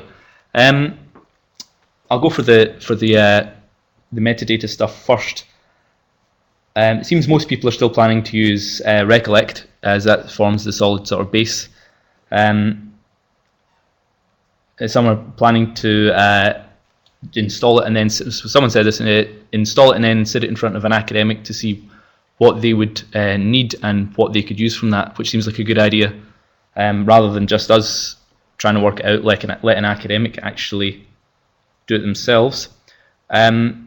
There also seems to be a desire to move away from the standard Recollect plugin and maybe move towards either a better plugin which does a bit more like Reox does, but for data metadata, or move away from using a plugin at all and just use a standard metadata schema.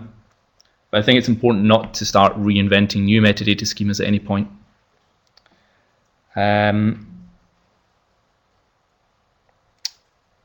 We didn't really talk much more about metadata other than that.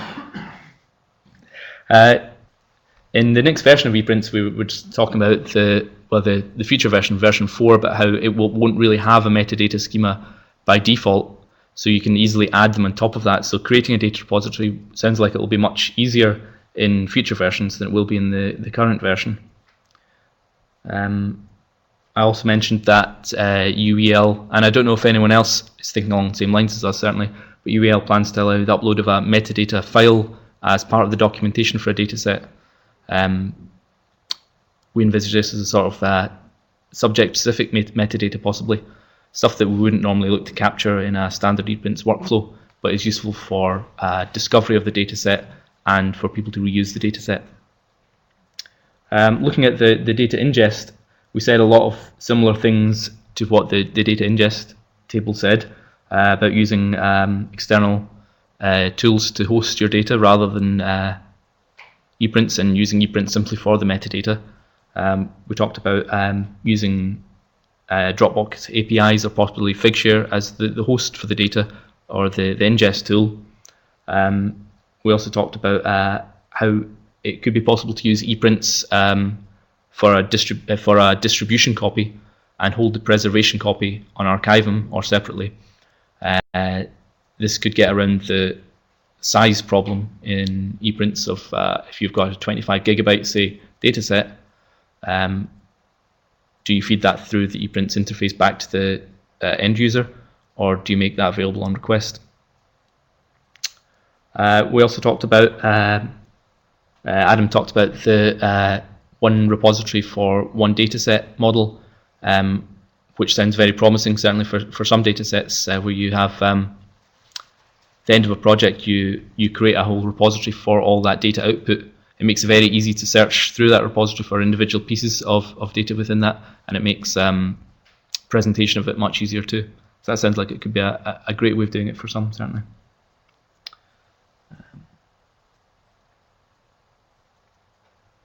I think that was about it. We strayed into Bazaar as well. I can say now, just well, we've got the microphone. If anyone has any ideas for updating and improving the Bazaar, Adam is your man to talk to. He's taking the lead there. Yeah? Yes, please do. We are going to refresh the Bazaar in connection with 3.3.14. So if there are any ideas, David was talking, is it you talking about screenshots? Yeah, screenshots, yeah, in the Bazaar, yeah. Screenshots, being able to upload screenshots of Bazaar packages in action, links to documentation pages, things like that, and any other ways that this can be improved. If you can get in touch with me with your ideas, and we'll see what we make of the 3.3.14. Okay, so for everyone who's the remote viewers that couldn't possibly quite hear Adam there, just saying if you have any ideas for the Bazaar, for the 3.3.14 version of ePrints, email him and they can start looking at that and implementing it.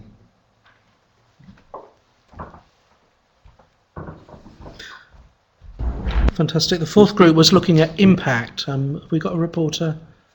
Let's talk about impact. We do indeed.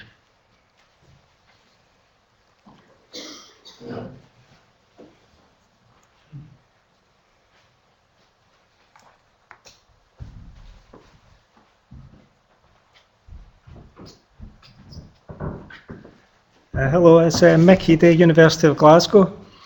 I sort of kind of led this impact thing because at Glasgow we've started to look at impact and developing a kind of vanilla ePrints repository to store impact data.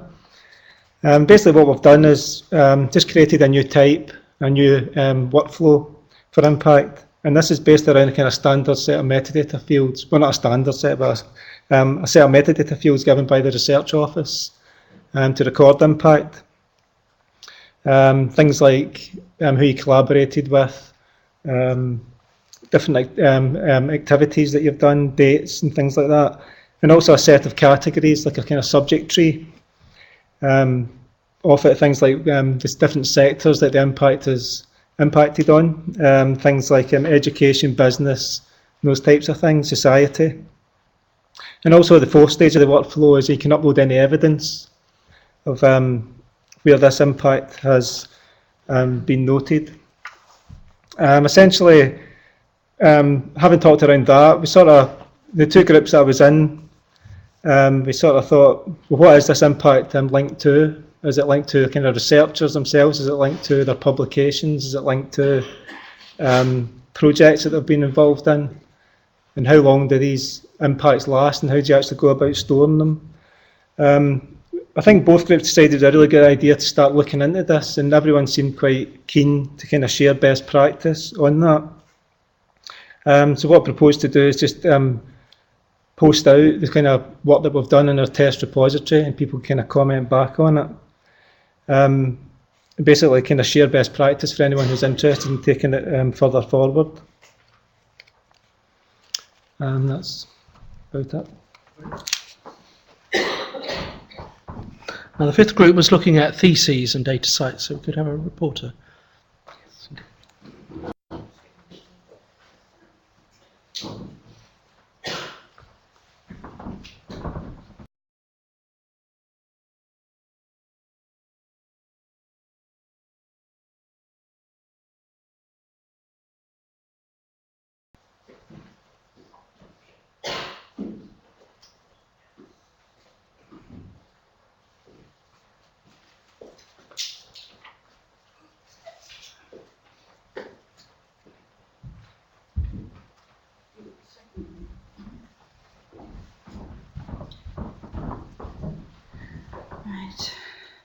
Okay, hello, I'm Helen Cooper from the University of Central Lancashire.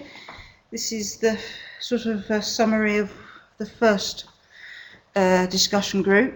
We were looking at theses and data sites, and really we started off talking about this because it came from a meeting at the British Library, which was looking at assigning DOIs to theses using data sites and looking for funding for a research a research data spring sort of project to get this kind of issue thrashed out.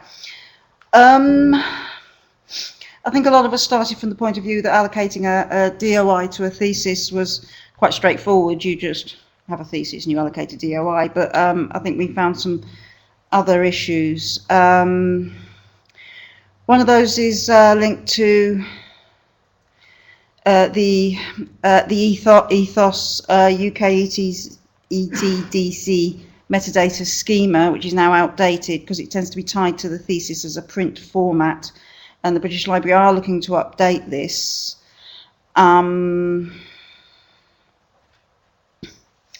But we felt that allocating maybe a data site's DOI to a thesis will allow linkages, if you like, to be created between all of the elements coming from a project. So you've got the data sites, you've got theses, publications, and linking them all together while they actually remain separate entities which can be used in different ways and cited in different ways.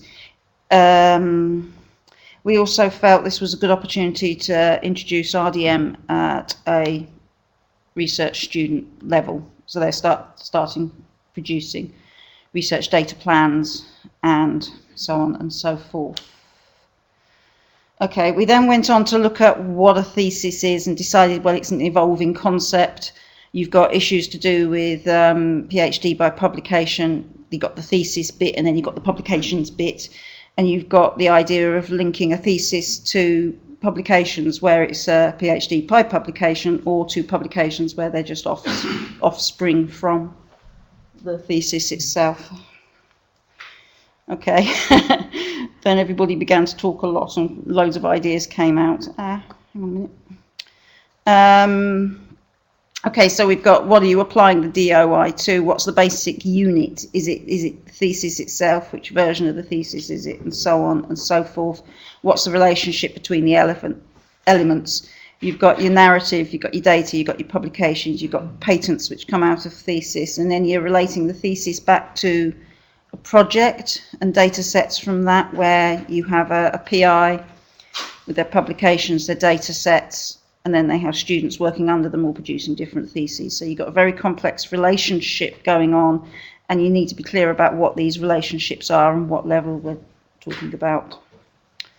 We then finished off with looking at all the different variables to do with where you apply the DOI, what stage, what platforms, different software, whether you've got CRISs, you haven't got CRISs, and again all the usual questions about how you make the deposits using stored deposit by email, on media, handing a CD, here's my thesis and its data, before or after assessment, and when you apply the DOI in that case, all those different cases, and where the British Library comes in all of that. It also depends on a separate repository for theses, as with data sets.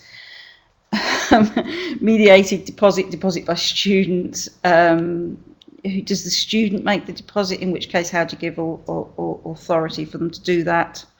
Lots of different ways of doing that. Who approves it? Is the supervisor involved? Where does the Graduate Research Office come in? And so on and so forth. Yeah, that was it. Lots of questions, no answers. So in fact that issue will be explored at the workshop being organised at the British Library on Friday. Unfortunately it's sold out, so if you're not already signed up you can't go along, but we'll be reporting back on that in a bit more detail from Friday.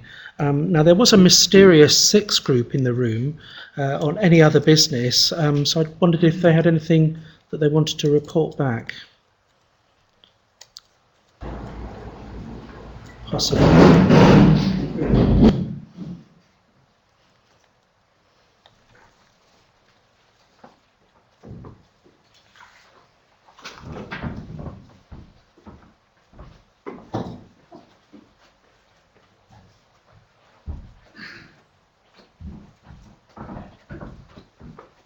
Hi, there's not exactly an awful lot to discuss. It was sort of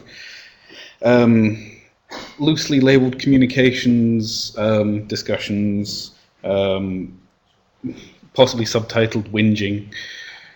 But essentially, certainly the first session we started off, we had a varied conversation, mostly with Adam from EPrints, about what we sort of saw as the things we quite like, and that when we were saying we'd like more documentation, we were meaning things like familiarity with EPrints and how you get it to do things, and the fact that some of the existing wiki seems to be room for improvement, slightly out of date, but Not true.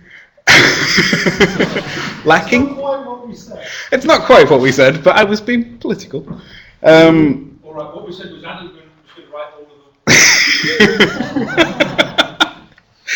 them. And it was really it was perceived that there's something of a gap between the basic administrator documentation and the very technical stuff. So, for instance, how you go about installing, configuring ePrints plugins. There was sort of lacking documentation on that sort of front that people would like to see. The suggestion was that possibly the Bazaar update might or does already include the creating wiki pages for every plugin, and it will at some point in the future with one of the future roadmap steps. And then we discussed some various bits and pieces about some intricacies of various plugins and where to go to get help with configuring ePrints, depending on whether you're a hosted solution or a supported solution or an entirely independent solution. And that was probably about it. Certainly anything I've got a note on. Any other suggestions? No, blank looks from the room. Marvellous, thank you.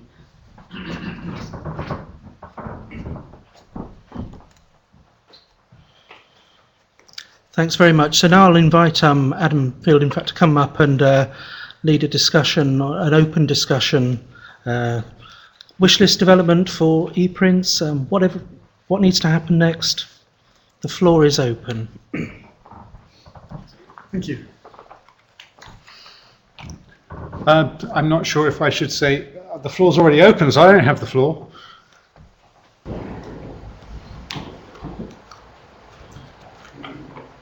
Are there any questions or comments for Adam? So one of the things that we did actually talk about at the table at the back, the wildcard table, was there was a request for more, I guess, technical events or more meetings for technical people or discussing technical issues. I don't know if this is a response to ePrint services really only regularly running administrator and repository manager training. That might be something to open the floor with. If we were offering some either kind of ad hoc developer days for this was, how did you put it? You would. I think it was supposed to be a gathering of people to have a look at issues but not specifically solve problems. All right, so don't come to us going, we want to have this in our repository, but more, I'm trying to work out how the hell to do this, and I've spent 3 months banging my head on the wall, and I don't understand it, like searching. So if there were some community events based around that, or perhaps ePrint services ran some paid for training courses or technical events. Can I just jump in? Yeah, no. To complement what ePrint services already does, recently there was the powwow, which we brushed on earlier, which was a collection of ePrints developers and plugin developers who got together here at ULCC to discuss. It was a sort of community support really, about the difficulties of developing, how you can help each other develop, and I mean that could be one of the solutions to this problem, a sort of community effort to get together. Formal training from Southampton, and a similar to this, but just for developers version, which runs in between the user groups, and then feeds back into them.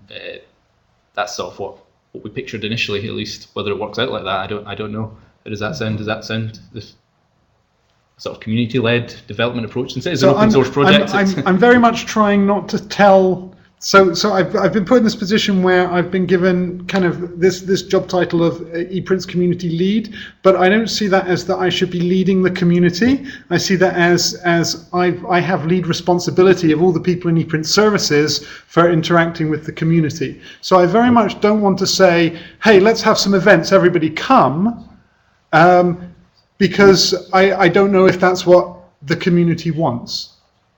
Well, I'm not going to stand here and speak for the community. I mean, whichever approach works best for the community. Sorry. I think the formal training from yourselves would be great, and equally as that a sort of community-based approach would work as well for developers just to come along and chat to each other. So whichever way it works out, I'm sure it'll be better than not having it all like we have now. Right. But certainly there will be a developers powwow coming up again in the next few months, I believe. But I don't know who will organise it. Yes, the developer powwow is quite good, and I think the idea of having it in between these groups, so these are places where we connect together the user groups to find out what people need, and then maybe at the more developer focused event we find out how we might do that as a community in supporting each other. I wonder though, because I know there's potential significant input from overseas to ePrint development, especially Australia, and I don't think that it's quite viable to, or maybe we could, I don't know, how's the online people, how they got on today with Yes, if there's anyone online not in the UK, can they give us a shout on the how are they communicating? Yes. They're here. There isn't anyone actually from outside the UK saying anything at the moment that I can see. It's mainly William Nixon. Hi, William. He might be outside the UK. I don't know. Adam. Adam's suggesting hack these. potentially. I would be very interested in organising, or rather hosting, hack days, community documentation pushes at all levels. So don't think that's just something the developers should sit down and do. One thing, like any of these events, if it's going somewhere, it's difficult and expensive. You know, for me to justify we're going to go to a hack day and we're going to end up writing a wiki page isn't really something that my institution is going to justify a couple hundred quid worth of training there for. So I think a lot of these events should be maybe, I was talking to everyone, I was suggesting maybe first Friday afternoon of the month we'll have a virtual meeting and we'll do some ePrints hacking or some ePrints masterclasses, how to brand your repository, so people at different levels with different audiences. People come along to what they need a bit of help. There's going to be an audience of, I wouldn't call myself an expert, but proficient ePrint developers to help less proficient ePrint developers, and maybe every 6 months something a face-to-face or or maybe a day before one of these meetings or a day after one of these meetings have a hack. So I'm kind of very aware that none of our online audience heard a word of what you said, but it was actually quite a sophisticated message, and I'm not sure I can paraphrase, but I'll have a go. John Salter, I got your name right, didn't I? Yeah, John Salter is saying that travelling, train fare and time off work to go to a hack day or an event may be difficult for a number of the people in the community. I think probably for most of the people in the community, if this is something that's done regularly, and maybe something like a monthly, virtual meeting, virtual hack session where some output is gained from this. I think you're also talking along the lines of some kind of webinar where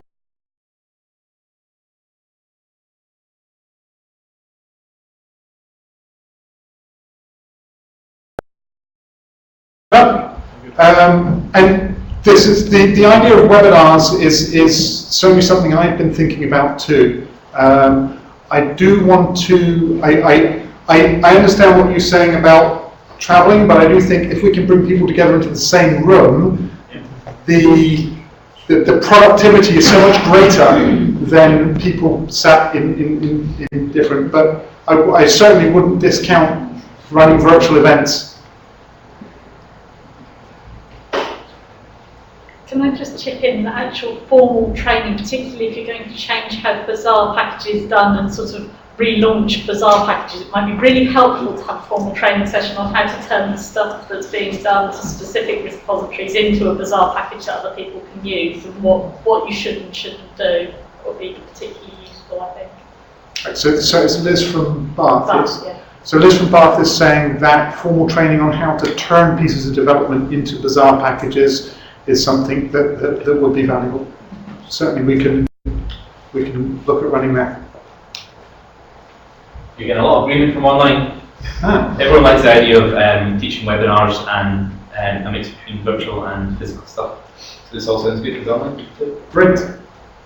I will say somebody raised the Australians. They did the most commits of non-ePrint services people in the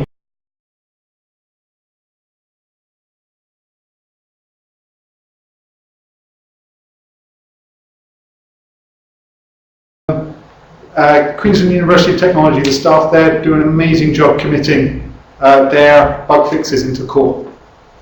So when are you going to have an EPrints User Group in Australia? And who's going to pay to get you out there? Les isn't paying attention. Well, I think isn't Open Repositories next year going to be in Queensland? I've heard rumours that it will be there. I don't know if it's been decided. Start saving up. I don't think Adina will fly me to a user group meeting in Australia. So, in terms of development wish lists, because we haven't really talked about this at all, what are the key, I guess, if we start with the ones that are perhaps easiest to achieve, what is the community's development wish list for the next minor version of ePrints, as in 3.3.14, whether there's anything that can be snuck in there, and then further on talking about 3.4 and version 4. Aside from the things I guess we've already discussed today, is there anything that anybody is champing at the bit to get?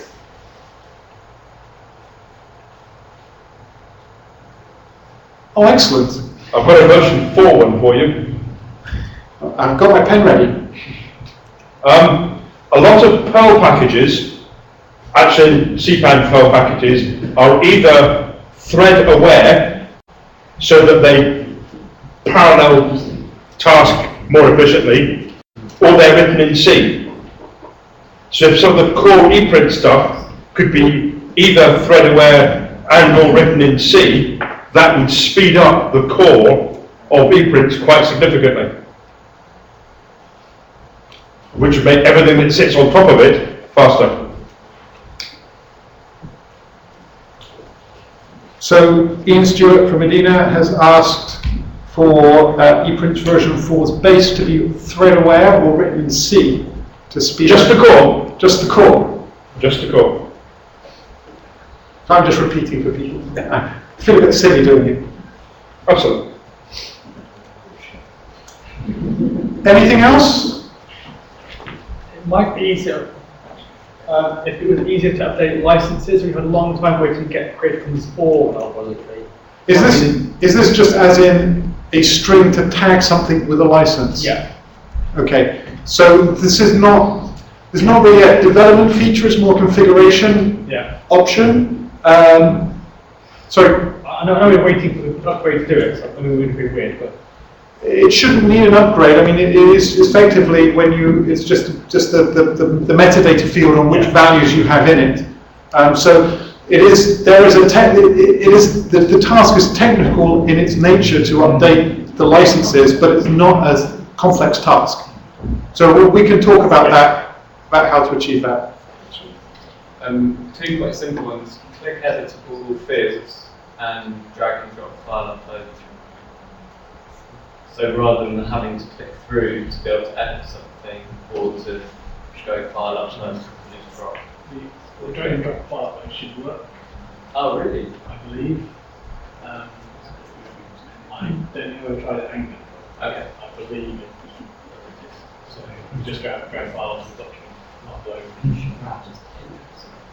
Okay. If it doesn't work, plug there. It doesn't work.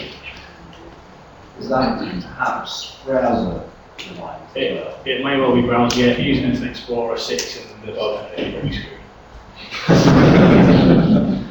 So sorry, I don't know. James from Goldsmith. James from Goldsmith has asked about drag and drop file upload and click editable metadata fields. But when you say click editable, presumably you mean from the abstract page, So or rather than having to click edit to fill in a field, you just click in the field and can type into it. Yeah. It would just make things. Indeed. A lot of that stuff is probably really easy to do if you switch to jQuery as the JavaScript engine. I think that's a target for version 4. Yeah. Yeah, a lot of that is pretty much out the box for jQuery. Really easy to do. Yeah, I'll work for jQuery instead of prototype too. We have an online one from Valerie in Glasgow. She's looking for more open access, comprehensive field inclusion. So working closely with Reox and GIST. I believe she'd asked for that. So yeah, it's a pretty easy one. So I think this ties nicely with the model for version 3.4 or version 4, where we should be able to just stack metadata schemas and features on top of a kind of an agnostic base. So if Valerie can finalize her schema, then we can look at developing it. So they're having a meeting on Friday. Oh, are we done then? Yes. Done for next week. Adam from University of London asked for a better file upload, I think, which we've talked about already, and metadata harvesting, improve that. Metadata, what does metadata harvesting mean? Sorry, University of Liverpool. University of Liverpool, I don't think. Better metadata harvesting. I think he's taking right now to tell us. Okay. grabbing metadata from files, so extracting it from files. From files.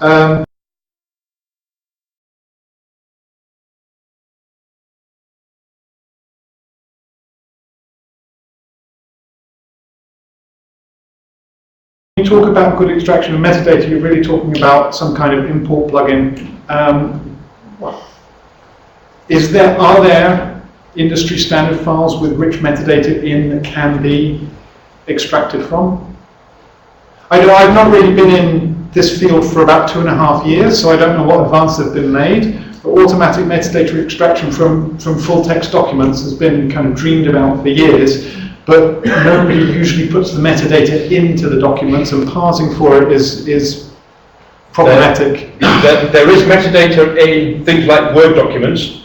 Yes. However, they tend to be the metadata that the secretary put in 5 documents ago when she first installed. You know, so actually it doesn't apply. Yeah. If there are industry-wide practices that are used which will make automatic extraction of metadata from documents tenable, I think it's a really important thing to do if it's a feasible thing to do. I know Peter Murray Rust has been doing a lot of work looking at trying to parse PDF files to get titles and authors and things out of them. Yes, I don't think he's got hugely far, but he's very interested in it. As Jonathan Online points out, that this is already done in EndNote and other bibliography managers. Things like EndNote extract metadata, author metadata from publisher PDFs already.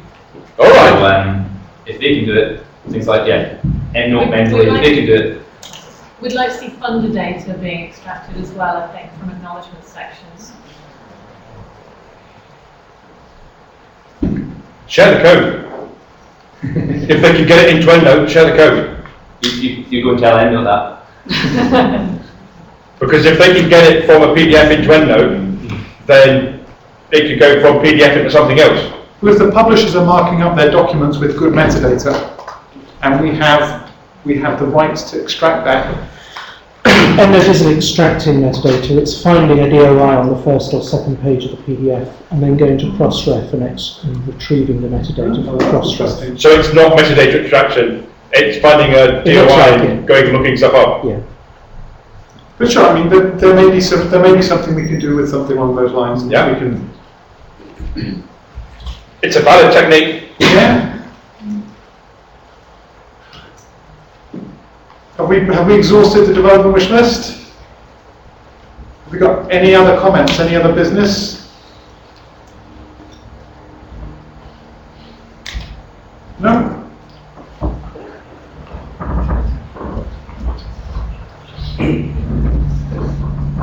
So it's just down to me to conclude the day's meeting, but before I do that, I just wanted to say a few thank yous to Liam and to Frank, and especially to Nuwa for organising this event, not just here in the room for us and our many different ways of eating lobster at lunch, but also those joining us remotely. The operation went so smoothly, so thank you all for that. And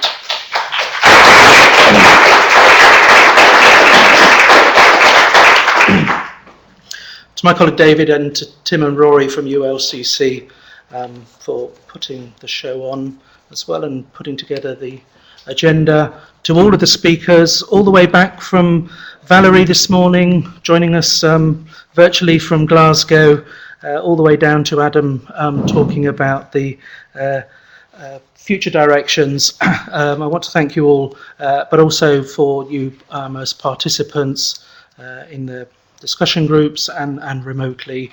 And just a couple of final points. Recordings will be available and they'll be going up on ULCC Events YouTube channel, so we'll share details about that, and the slides will be made available.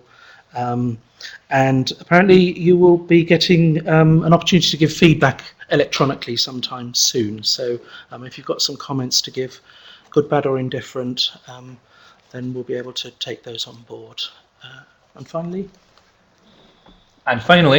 if anyone wants to join us, I think we're planning to head to the College Arms pub for a quiet pint after this, as it's been a long day, and we've earned it. But if not, thank you and goodbye.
Excellent. Thanks.